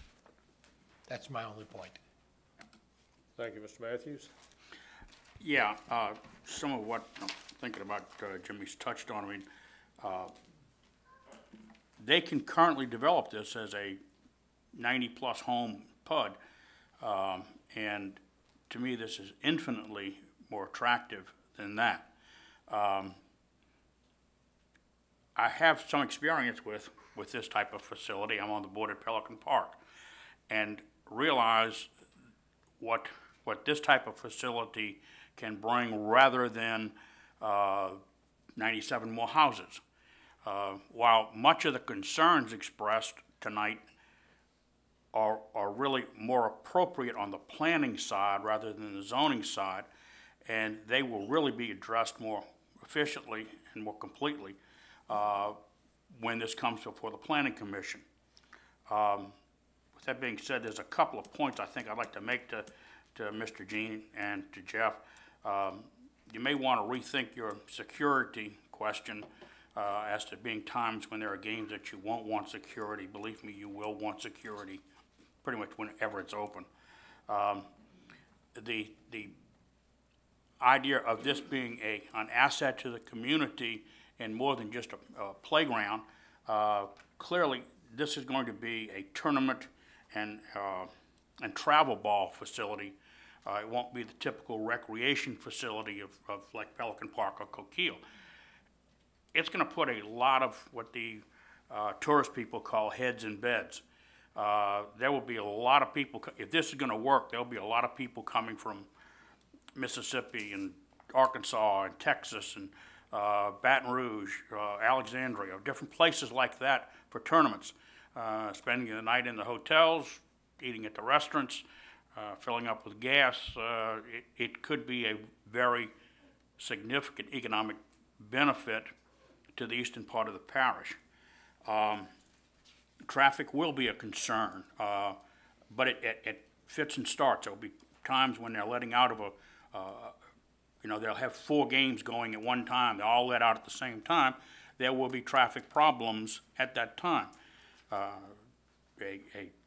contingent of St. Tammany Parish sheriffs or the Slidell Police Department can go a long way to alleviate that, but that's going to be a concern. I've got a question for staff. What is the code requirements on game times and lights going off? I was just looking it up under the lighting, and the last game has to start no later than 9, and by 11 o'clock the lights have to be out. Have to be out by 11, okay. And I think you guys were talking about probably 8 o'clock for a game time, but the parish code is 9. Wow. My initial knee-jerk on this was, darn, this is going to compete with Pelican Park, and I don't like it. But I don't think it will. I think it's a different type of facility, and it's on the eastern side of the parish. So with that being said, I'd move to approve. Second. We have a motion by Mr. Matthews to approve, seconded by Mr. Davis. Any further discussion? Please vote.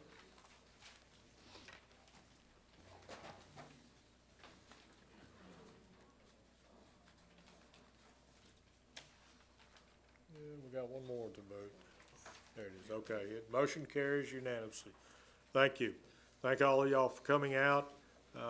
And this is how things need to get done in St. Tammany Parish. You had community meetings. You've had good discussion back and forth, and I thank you for doing that. Thank you, sir.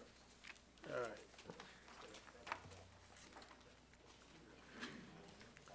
Next item is zoning case 1411-100.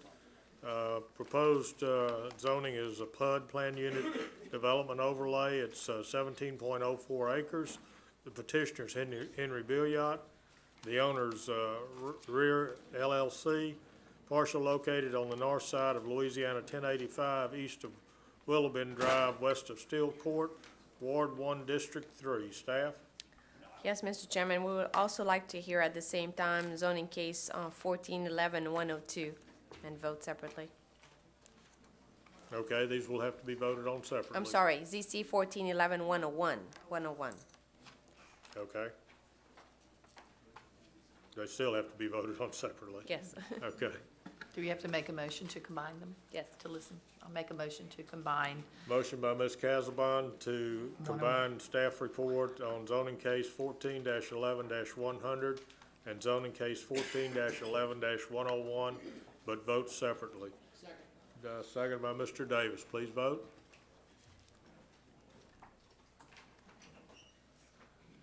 Motion carries. Who didn't vote?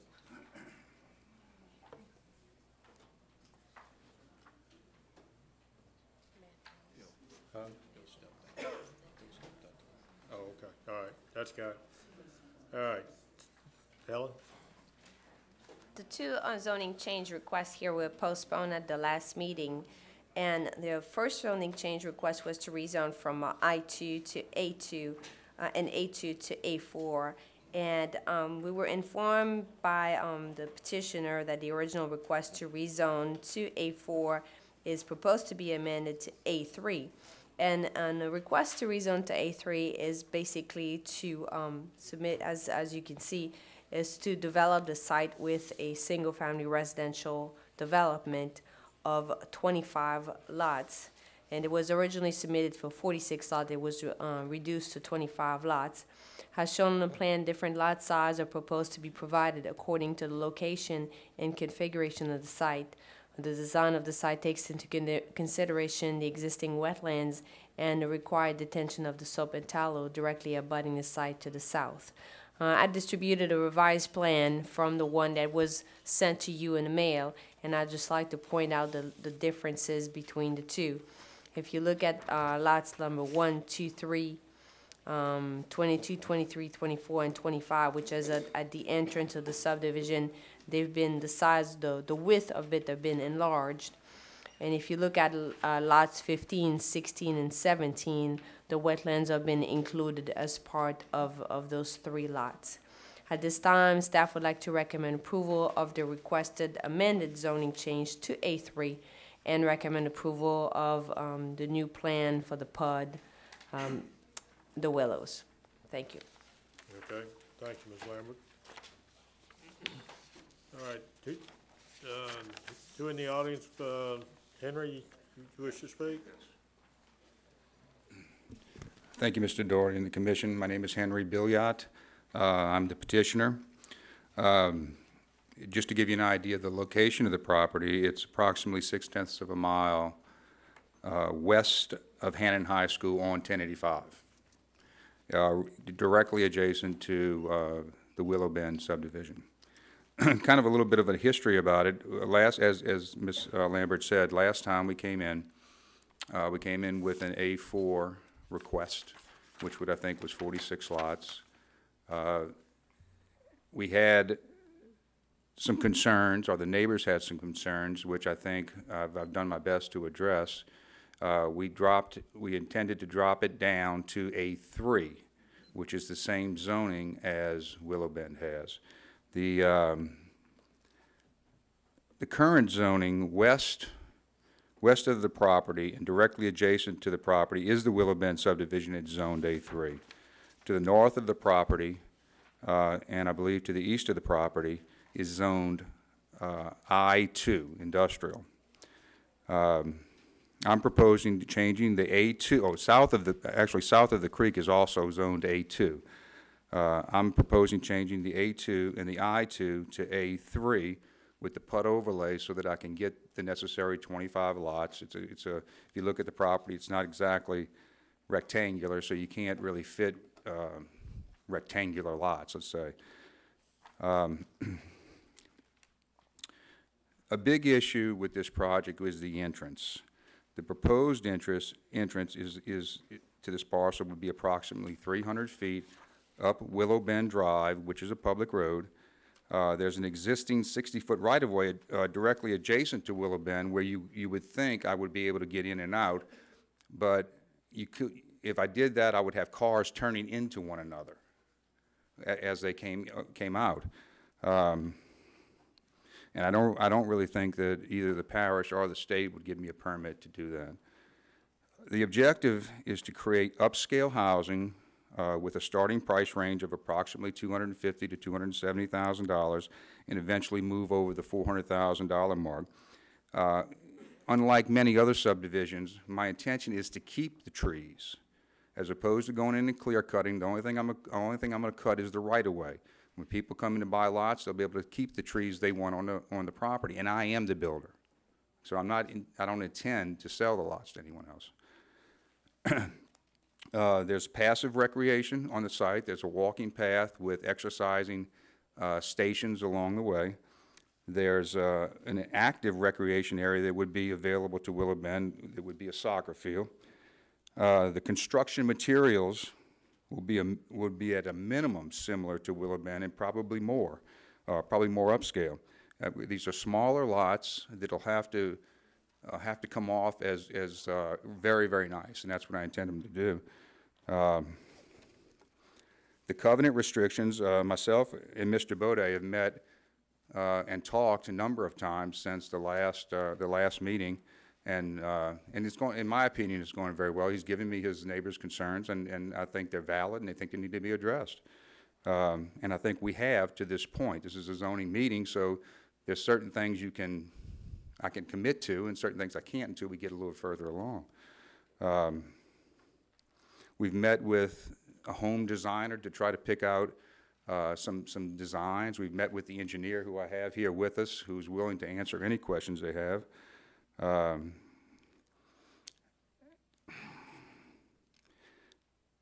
This property is industrial. At some point, if I don't do this project, somebody could come. I'm not saying they would. I'm not trying to use it as a threat.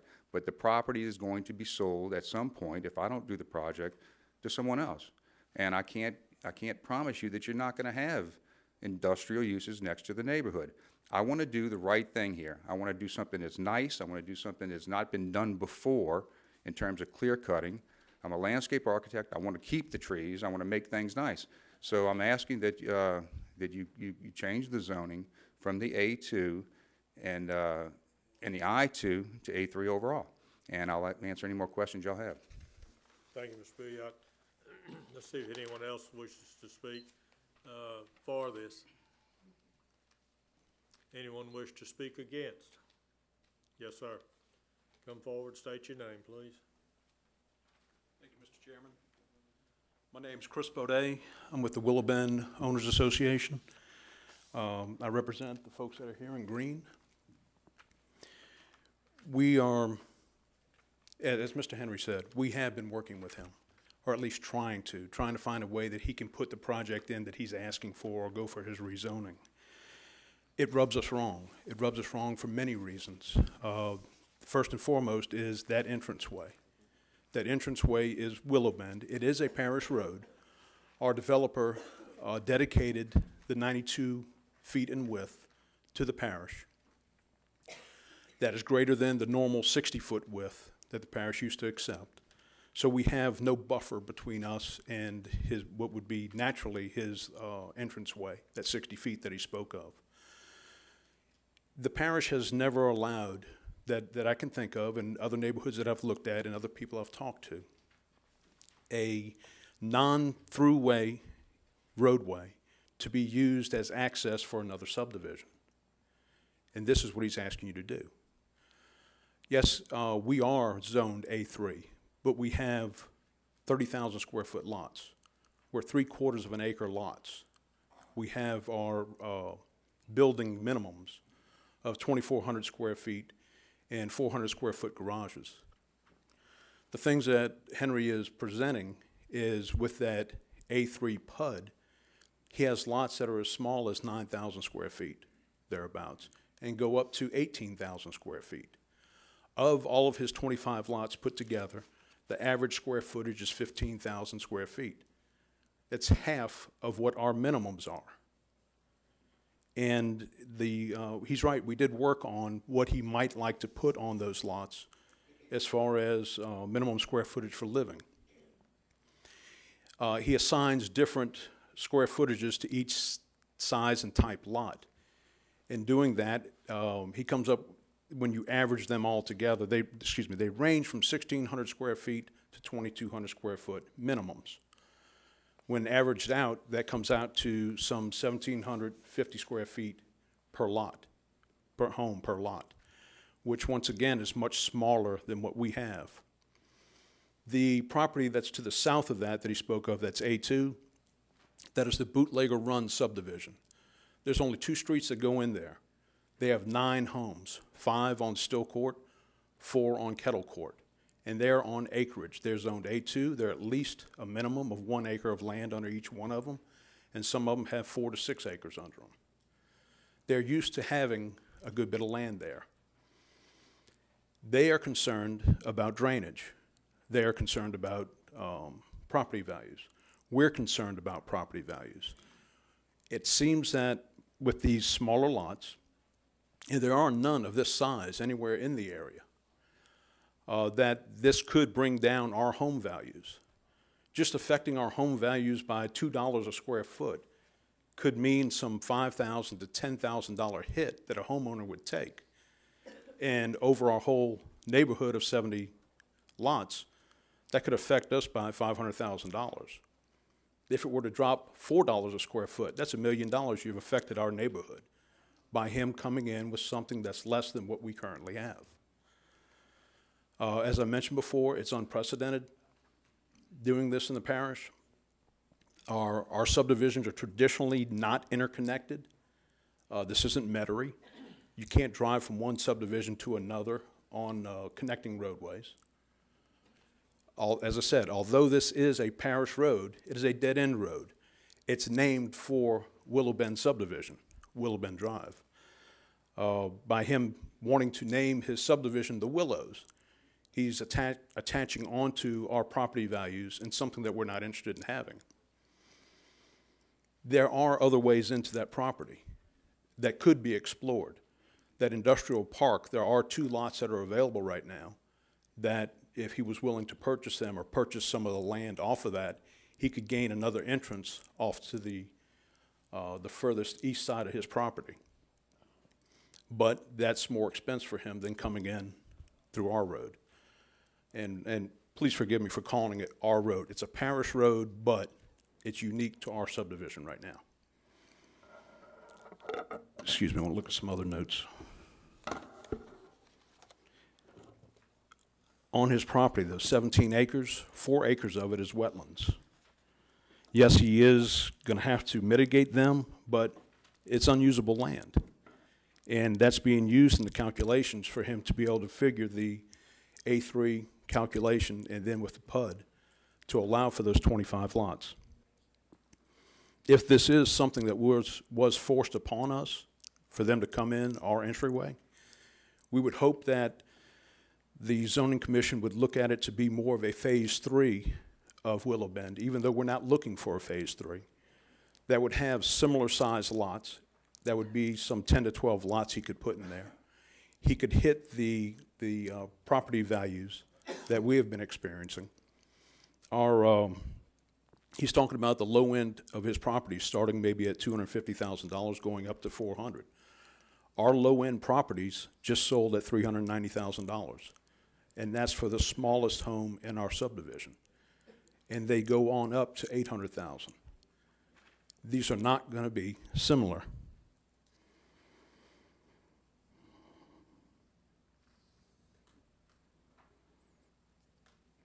I've spoken to the AOA, the Association of Associations. We got their backing. Spoke with the Goodby Civic Association. They said that they will back us on this. Spoke with Savannah Trace, that's the nearest neighborhood to us. They're down by 1085 and I-12. And they agree, or they see our plight, and they agree with us. As I said, it's Willow Bend and Bootlegger Run. You may have noticed last month we had over 40 people here. I'm sorry we don't have as much today. But we do have a lot of disinterest in his program, interest in keeping what we have.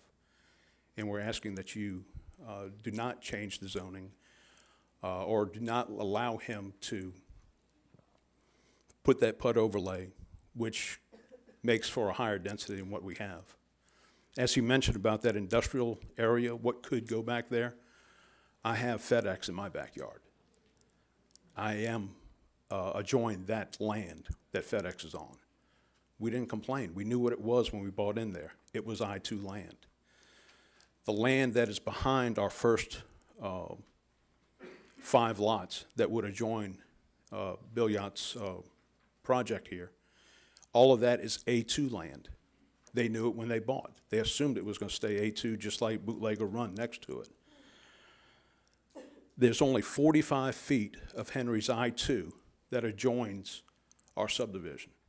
So for him to say that something else might go in there of his 1,319 feet that runs north-south from from Bootlegger Road on north on his western property line, he only touches us at the northernmost by 45 feet. That's the only I-2 that touches that of his property. All the rest north of that touches 5 more of our lots is all I-2, and it already belongs to an industrial development. We're asking that y'all hear our plight, hear our plea, and either don't allow the the entranceway to come in off of Willow Bend and have him get another entranceway in there, or have him stay within the A3 guidelines without a PUD, which would end up reducing him to only 11 to 12 lots. Thank you. Thank you. Does anyone else wish to speak against on this? Barnett? Yes, for informational purposes, neither pro nor con. Robert Barnett here. I was asked by the Neighborhood Association to briefly touch on a few topics that I may have some to enlighten you. Two quick things. One is that this property, what my friend Henry Billiot should have, could have done, but didn't, is he purchased this property and not predicated upon any condition whatsoever. He bought this, if you look at the map, with the full knowledge that he had access off of 1085 going north. He should have predicated his sale on the rezoning or what he may have needed at the time, but he did not do so. So in all my years around this building, when an owner purchases a piece of property and knows what he, she, or it is purchasing, you're stuck with it. He has that strip of land from within. He can build his roadway and not come off the subdivision. Now, you heard what Mr. Bode said about it splintering off. Willow Bend, Willow, whatever you want to call it, using the name. That's something that is not my concern. We'll just leave it, is not my concern, whether or not Henry uses the same name. The problem that I've seen here is that in all my years, I've never seen an entity carve out of an existing roadway adjacent to come, if you look at the map, you come up several hundred feet and then curve out when he's got access already. If this group is concerned about the ramifications of that, I think that's something that you should take notice of. You've got a legal problem of a taking coming off of that roadway when Henry should be using what he already purchased, unpredicated and not conditioned upon the sale. Henry had full knowledge of what he bought. He had it surveyed. There's even a map. This for sale sign is still sitting out there that shows the description of the land. So he knew. He can't say he didn't know that he had access to the highway. What I would suggest, I think, because of the precedent that you may be setting of allowing a developer to come out of another subdivision, you're forcing or you're allowing, committing having the ability of a developer to just all of a sudden jut out from another subdivision. That is a horrible precedent that I've not seen ever in my 15 years around here. Now, I may defer to staff to see if that's been done somewhere else, but I am unaware of it, that it's ever happened before. Bad precedent, no predication. I think this is ripe, Mr. Chairman, to perhaps go to a community meeting to have that done and not have a vote tonight on it, and I think perhaps get together. I think that's something that can be invoked, and that would be the suggestion that I have. Thank you, Mr. Bernard. Yes, sir. All right, anyone else wish to speak against? At this point in time, we'll go to rebuttal.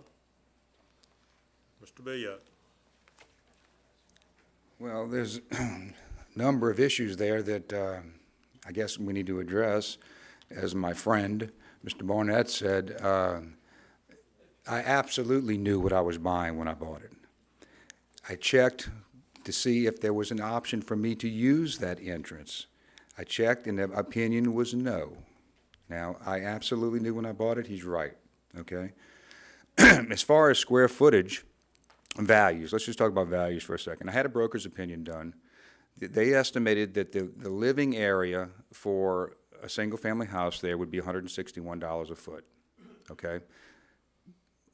Willow Bend isn't there at this point at $161 a foot, which means anything built there would increase their values, not decrease them. Entrance, if there were a way for me to get in there without spending $5 a foot for some unearthly length of distance just to appease Mr. Barnett, I would do it, It wasn't available when I called to check to see if it was for sale, period. As far as I'm concerned, having sat up there for 12 years, I can tell you that we have a lot of traffic problems because we don't have interconnection between subdivisions. Now, I'm not suggesting that we connect every subdivision in the parish, but in this case, I think it's good. Now, the name, I'll change the name to anything they want. I don't care what you call it, okay? It's not part of this. It's not part of this issue. I intend to, at every chance I get, to work with these people on every issue they have. This is a zoning meeting. When we get into drainage, when we get into traffic, when we get into anything else, it's got to work or I can't do it. And as far as, Mr. Burnett saying that he has FedEx, well, that's FedEx, and that's a good one. When you look at the list, there's a lot of them on there that aren't good. And I wonder if the rest of the people would be willing to sit up here and say the same thing. I want a 3-story portable metal building business behind. Anyway, I'm going to leave it as I will continue to work with them on anything they have. I have since they've been involved, or Mr. Bonnett's been involved in everything I've done, everything. And I'll continue to do that. And if there's a better way for me to do this, I'll do it. But this is a zoning meeting, and I'd like to request that the zoning be changed. Thank you. Thank you, Mr. Billiot. The other group? In rebuttal, I was just informed by one of our real estate agents in the neighborhood that in August we did have a home sell at $165 a square foot, so we've already exceeded his $161. As Mr. Billiot keeps saying, this is a zoning meeting, but zoning is everything to us. I had called Ms. Lambert and asked her with what he has proposed in this diagram that y'all have in front of y'all with his lots on it. He's proposing this entrance. My question was, can y'all decide for this in a zoning meeting that he does not come in our subdivision? And that's not something that's allowed, from what I understand. So that's why I am vehemently asking that if he's going to present this to you, it either needs to be presented with another entrance, or maybe that y'all say no to this just because of where he wants to put the entrance, and for him to come back with another place to put in an entrance. As far as he says that he has spoken to or did not know of getting any other access to the property, there's a for sale sign on Lot 1 inside the industrial complex that he could go and call the owner. I did. I called the owners of the industrial park and asked them about Lot 2. I spoke to the owners of the industrial park about him coming in from the north end to get into his area. I am doing all of this, and I don't have a penny into his project. I'm asking him, he's spent money on getting the land. And yes, when you look at it, what he got his I-2 land for, on paper, you would say this is a fantastic deal. Except for when you look at the access that came with that land, it's not ripe for a subdivision. I'm just asking that he either goes a little bit further, finds another way in, and leaves Willow Bend alone, or someone tell him that he has to only stick to an A3 without a PUD to get him down on his lot sizes, a number of lots, to increase the lot size so that he would be closer to what we have. And he's right. As to what name he assigns to the property, I guess for him it doesn't matter. For us it matters because it comes in through those pillars, that gate, and there's no physical gate, but that marquee that shows that we are Willow Bend. We're asking it to stay that way. Thank you. Thank you. All right, anyone else wish to speak on the rebuttal side of against? I'll close the floor to the public and bring it back to the commission. Ms. Casabon. Yes, this is something that I don't remember in my number of years being on this commission being presented coming in through another subdivision. What I'm hearing from both sides, correct me if I'm wrong, I'm hearing some compromise from the homeowners in that it seems like the thing that they're most upset about is the entrance. I feel like I could support the PUD if there was another entrance. Therefore, you would have more lots in order to get this other drive. But I don't, and like I said, remember ever being able to enter into a subdivision or to approve one where we came in from the entrance made. Whereas, and again, it's only one way in, one way out, and it's through somebody else's, the entrance to another subdivision. The PUD is allowing, it's just really a hard decision to make, but I do know that I could not support coming in, through this entrance if there is, it's not landlocked and there is another available entrance. But I think I could support the PUD if there was another entrance. Thank you, Ms. Casbon. Mr. Matthews. I think this really kind of boils down to two things. The zoning is what type of and what size lots will be available here. What is in Willow Bend is of interest, but is not really a controlling factor as to what this zoning would be. To me, if I were in Willow Bend, I would be much more interested in a subdivision rather than an industrial park being put in here. Yeah, I know some of those lots are already abutting a industrial park. And yeah, I understand only a couple of these lots would actually abut Willow Bend. But having an industrial park a few hundred yards away is not going to do your home values any good. May not hurt it, but I think it would. The real question seems to be this entrance. For all practical purposes, I believe Mr. Billiard's land is landlocked. While there is a small area that does abut Highway 1085, I think from what Mr. Billiard said, in my limited, but my knowledge of what the state will and will not allow as access points along a state highway, they would never allow two entrances that close together under any conditions. So, well, not technically landlocked, as a practical matter, this is landlocked. And from what I understand about the civil code, the civil code allows a landlocked piece of property access to the nearest public road. Unless there is a shorter access to some of this I-2, and from what I've heard, it would have to be through a piece of property that he would have to purchase, or he'd have to purchase a right-of-way across. It looks like the shortest distance to a public road is the Willow Bend Drive, which is a public road. I think if Mr. Billiot went to court, I certainly would want to represent him rather than the parish telling him he couldn't get to the nearest public road. I just don't see that that's anything more than unusual, and it probably is unusual.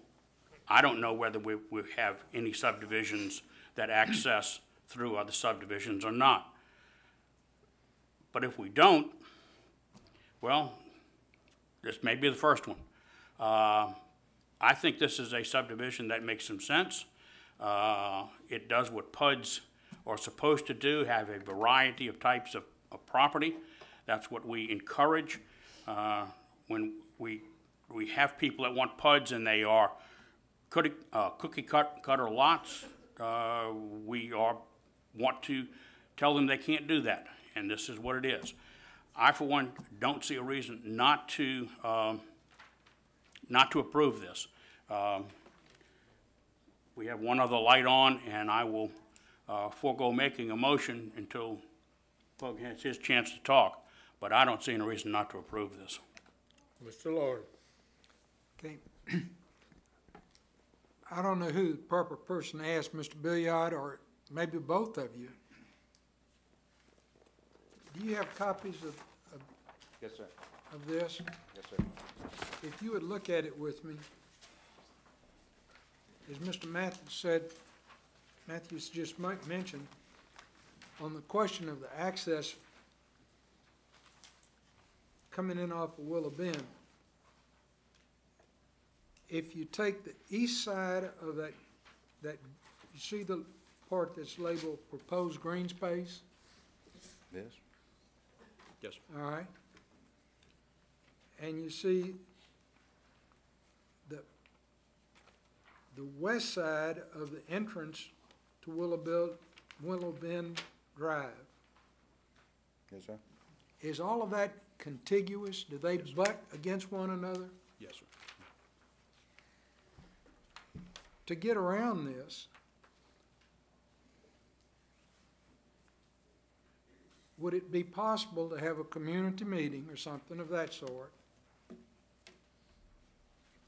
and make that one entrance that's a public road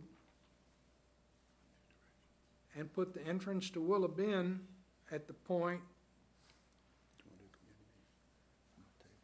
and the one to whatever Mr. Billiot wants to call it, veering off to the right? I don't have an issue with that. Pardon? I don't have an issue with that. What I'm saying is, that would get away from this business of setting a precedent of one subdivision going through the middle of another subdivision. Well, I don't know that the neighbors feel that way, okay? I mean, I've offered to take funds that I was gonna use elsewhere to try to do just what you said. What I'm saying, Henry, is that if you did that, you could make a beautiful entrance, flowery entrance there on the south side of where it peels off. A common road going in and one peel off with whatever your subdivision's gonna be called. I agree, I absolutely agree. And Willow Bend on the other side. If y'all can get together on the cost. Well, again, I Just a absolutely agree. suggestion. I agree. I mean, I tabled this last time to get to this point. I don't want to table it again. I'm still, regardless though, I'm still willing to do exactly what you said, and it's on the record. I don't have an issue with it. The issue is, these people do not want me coming through their neighborhood. Just that simple. But see, this wouldn't be coming through their neighborhood. Henry and Pug, you're kind of getting into the planning side of this. This is a zoning issue, and we need to stick to the But zoning. we gotta get through the zoning to get to the planning. I'm more than willing to take okay? that, to look at that, more than Okay. willing to. But we need to restrict questions and everything to the zoning side of it, okay? Do you have any further questions that deal with zoning? No, I would just be interested in what the comments. Excuse me, Mr. Thank you. Chairman. Mr. Barnett had brought up before about having a community meeting. Is that something that's available to us? Well, I've got two lights on here. Let me see what these are. And one of them may be a motion to postpone and have a community meeting. I don't know. So. Can I ask Yes, a question? Is it still when we approve the zoning on a PUD, whatever is presented to us tonight is, it's done? I mean, if we approve this PUD as a PUD, then as he's presenting us this entrance, that's it. There's no going back to the planning. Well, if there's any modification, it may have to be brought back us. Yeah. But I'm saying we're approving it as this, if we approve the PUD, we're approving this entrance as presented on this plan, is what I'm saying. That's exactly So what I there, suggested. yeah, there's no, By the way, this, Martha, what you had said about not setting precedent, this has happened in Heritage Heights, it happened in Lakewood Estates. Henry, let me That's stop to you. Highway We've got 190. two commissioners that have some I'm sorry. questions. Okay, let me go to that. Bill, I believe you were, Very quickly, I believe that that concern will be dealt with in the planning side. And if we want to require in the planning side that this be a joint entrance, and I think we can deal with it there, and having a community meeting just postpones this. And I really don't think that that's where we need to go. We can, but I don't think we need to. Mr. Davis. Yes, looking at it from the pure zoning issue on this, the initial request to go to A4 for this obviously was not gonna work. Looking at A3, you almost reduce this thing by 50% with the number of lots you have.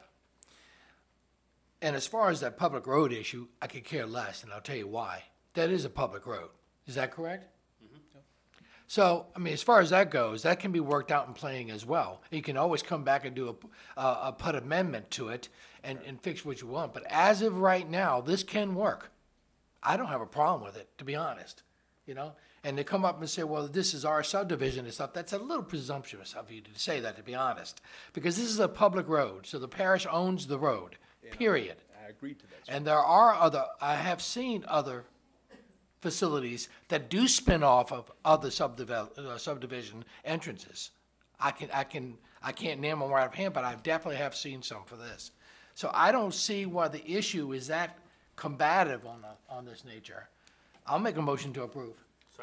We have a motion by Mr. Davis to approve, a second by Mr. Matthews. Ms. Casabon. Yes, Mr. Bodie, were you asking to get together again and look at this with Mr. Billiot? Yes, ma'am. I asked for a community meeting through Mr. Barnett. Through Mr. Barnett? Yes, ma'am. And that, then you both are concurring that you would like to have it postponed and have this meeting? No. I would. No. Okay, let's vote then. We have a motion. We have a We have a motion and a second. second to approve. Please vote. I'll have the community meeting, but I need to bring this to a head.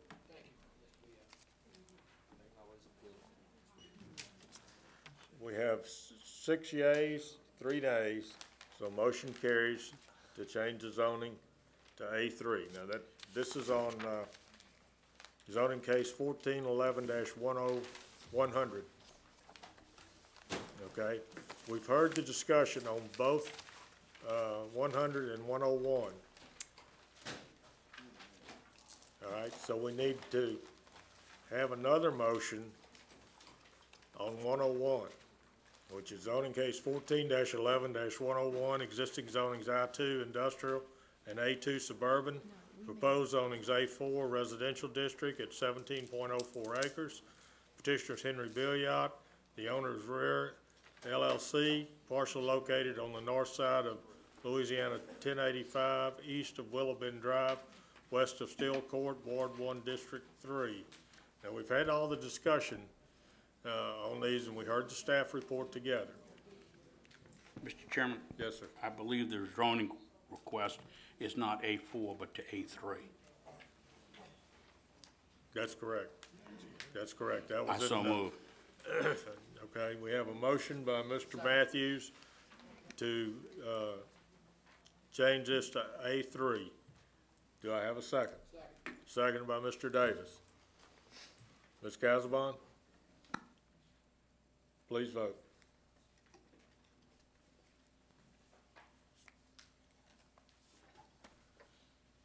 We have 7 yeas and 2 nays, so motion carries. Thank you.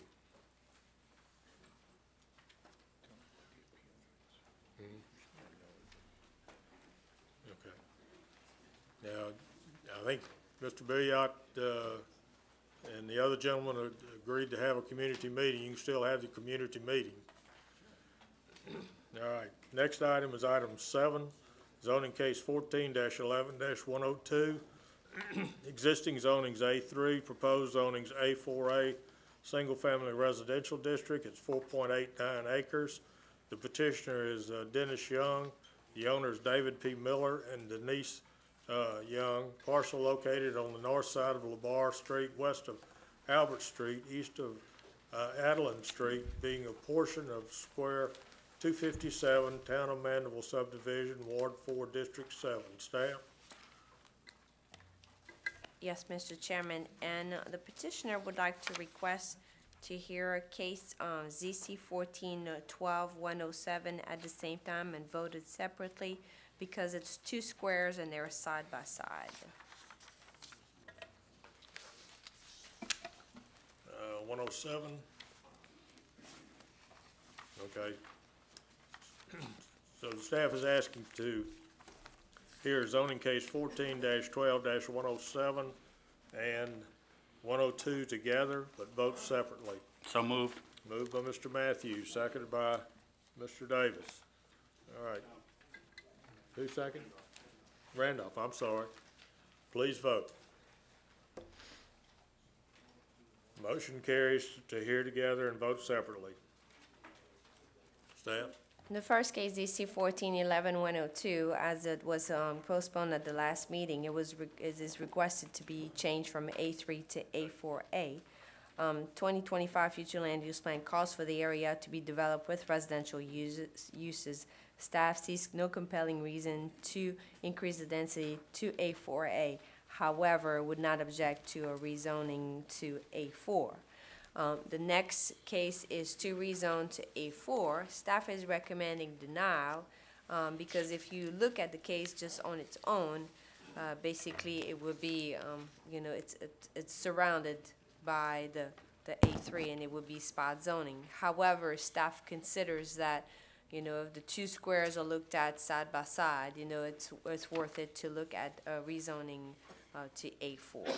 So at this time, staff would like to recommend approval or a denial of the original request, however, in favor of an A4.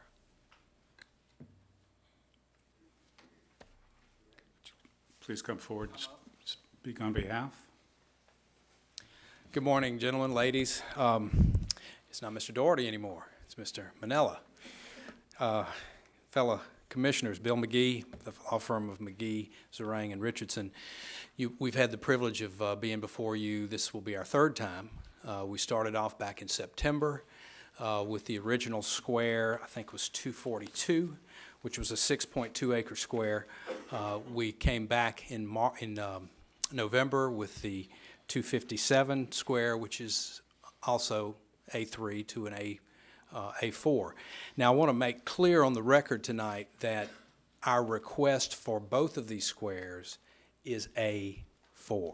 There is no request for A4A. If we need to do anything formally to amend the request, just tell me and we'll be happy to do that. But I think we indicated at our last meeting that was tabled to allow for the community meeting, which I'm happy to report was successful, at least in our minds, based on what we've accomplished since that last meeting. The meeting was in the first week of November. The council meeting was in the first week of November, and we met on November 13th here in the council chambers. The primary complaint from the adjoining subdivisions was that they didn't want us to do A4A and they didn't want us to do A4, even though their subdivisions, Monterey and Maroney Trace, were both A4 zoned. They said primarily that if you could stick to 2 to 3 units per acre or parcels per acre, they wouldn't have a problem with it. And so at the community meeting, Mr.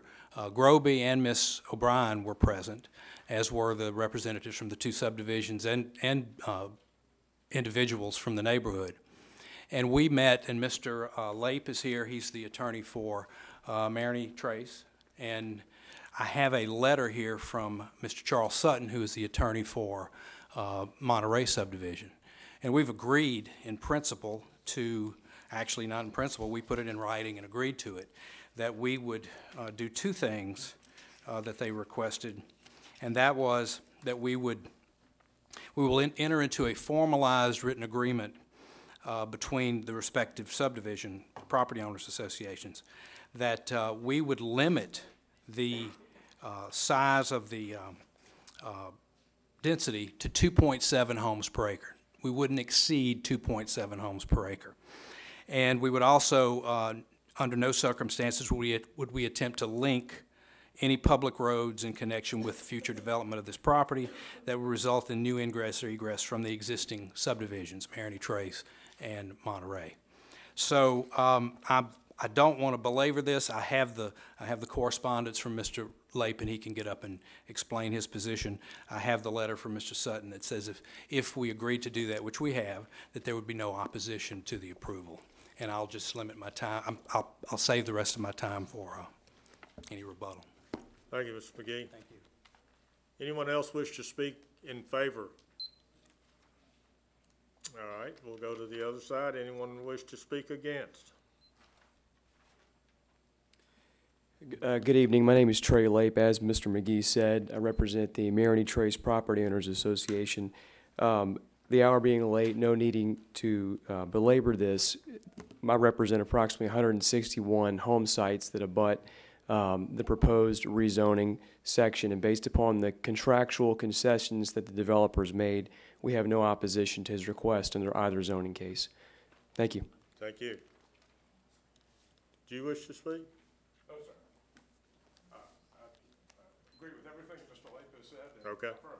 All right. Thank you. All right. Anyone else in the public wish to speak either for or against? Yes, sir. Please state your name and address. My name's Chris Lockwood, 1336 Destin. I will fill out the card. I've been at all of the meetings where we've discussed this. I'm not necessarily opposed to the agreements that they've reached now. I have been at all the meetings, but I couldn't be at the community meeting.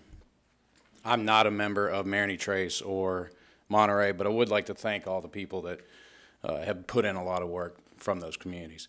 My house is directly across Destin Street, which abuts to the south. It's zoned A3. I know that the neighborhoods are A4, and I agree with the compromises that have been made.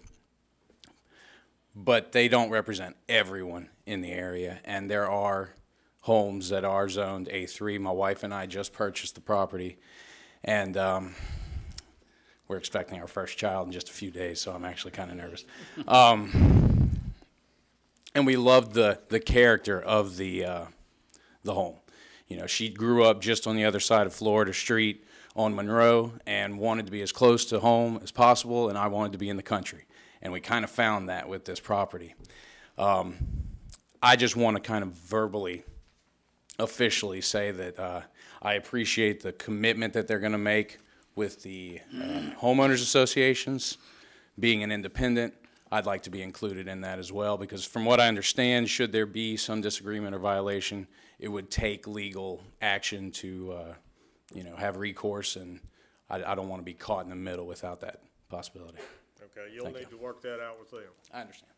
Okay, Mr. McGee, we're going to go to rebuttal. I would just let the gentleman know if he could give us his name and address. We have no problem including him in the restrictions that we place on the property. Okay, you have any further rebuttal? No. All right, I'll close the floor to the public, bring it back to the commission. Mr. Matthews. As I remember, this was a public meeting that was, or a community meeting that was pretty well fought against. I'm certainly glad that you guys were able to work something out. That was the whole point of what we were trying to do. And sometimes the community meetings work, sometimes they don't. This one worked, and we're very glad to hear that. That being said, with all of the fighting you all have done here tonight and disagreements, I'll move that case ZC 1411102 be approved for A4. Second. All right, we got a motion and a second to approve zoning case 14-11-102 to A4. Any commissioners have any further discussion? Please vote. Motion carries. Thank you. All right, then we'll go to 10. Mr. Chairman, that's to ZC 1412107.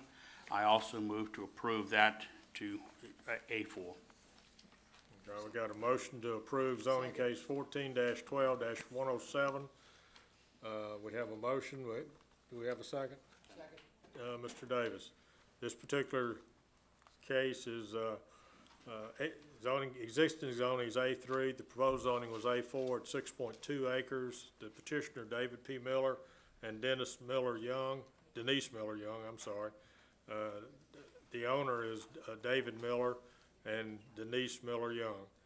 Representative is Darling Design Homes Incorporated, parcel located on the north side of LeVar Street, west of Albert Street, east of Adeline Street, being 242, Town of Mandeville, Ward 4, District 7. We've heard staff report and we've had discussion.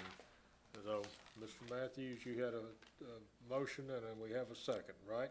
That's correct. All right, any further discussion? Please vote. Motion carries. Thank you. All right.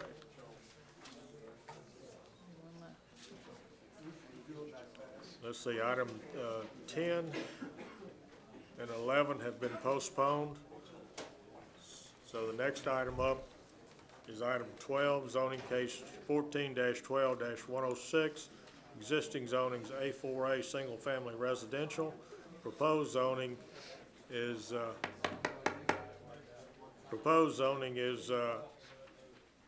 A5, two-family residential district. It's 750 square feet. The petitioner's Herman Bonnet, owner's Herman Bonnet, parcel located on the west side of Pontchartrain Drive, south of Eden Isle Drive, Ward 9, District 13. Staff? The 2025 future land use plan calls for the area to be developed with residential uses. Staff feels there's no compelling reason to recommend approval of the requested zoning change, considering that the west side of the property of Highway 11 Pontchartrain Drive corridor is zoned A4, single-family, and mostly entirely developed with single-family residences. Staff recommends the request to A5 designation be denied. Thank you. Mr. Shane. Thank you, Mr. Doherty. Jeff Shane of the Jones Fussell Law Firm in Covington. I represent Herman Bonnet, the owner and petitioner in this case. We respectfully disagree with staff's recommendation and their assessment of the land use in that area. The particular parcel that my client owns, which is shown not only on the vicinity map attached to the report, but also the survey, is a 75 by 90 foot parcel. I do not doubt the existing zoning that staff has cited in the area, but I have been provided with some photographs that I'll be glad to pass out if necessary, but that indicate the actual land use in the area. And abutting this property is vacant. It's never had a structure on it. Literally abutting it is an alcohol rehabilitation facility, which is a 5 residential unit complex, a 5-plex, if you will. And not directly across the street, but across the street and to the right, there is a development known as Pelican Harbor, and I have a photograph of it, which literally is 6 duplexes that are lined up side by side. So we may have a situation, I assume, where maybe comprehensive rezoning did not mirror, if you will, some of the actual land use in the area. Again, I appreciate and respect staff's comments because I understand what they typically try to do, and that is to make sure that we don't have an isolated zone on a small parcel. I would suggest to you, though, that the land use in that area is very consistent with what my client seeks. Now, again, it's one lot. It's a 75 by 90. My client proposes to build one 2,100 square foot duplex, one side to be occupied by his mother, the other side to be occupied by his grandmother. That way, Mom and Grandma get to live together, but there's a nice wall in between them in case they decide they want a little privacy. So that is his intent or his business plan. The other thing that I mentioned to you, and I don't suggest that this should be a reason for you to make a decision, but I called Councilman Artigue to find out how he felt about the land use in the area and the proposal. very familiar with the property. He understands what Mr. Burnett wants to do for his family, and he's very supportive of it. So again, I'm not suggesting that as a reason that you should do it, but I do think it's good that you know at least how the councilman feels about the development of this parcel. And it's not so much that he is doing it for the benefit of Mr. Burnett, his mother and grandmother, but more so because of the existing land use that's already there. He feels that it's consistent. That's an area of Pontchartrain that is, it's a mixed bag, if you will, in terms of types of structures, quality of structures, and I think he feels that any new construction that regenerates that area is a positive thing. So we would ask that you consider recommending to the council that our request for A5 be approved. Thank you. Thank you, Mr. Shane. Anyone else in the audience wish to speak on this item, either for or against? I'll close the floor to the public, bring it back to the commission. Mr. Davis? Yes, I travel this area every day, going to work in New Orleans, and I know the area very well. I just don't see a reason why not to go ahead and change the zoning to A5, so I'll make a motion to approve. Second.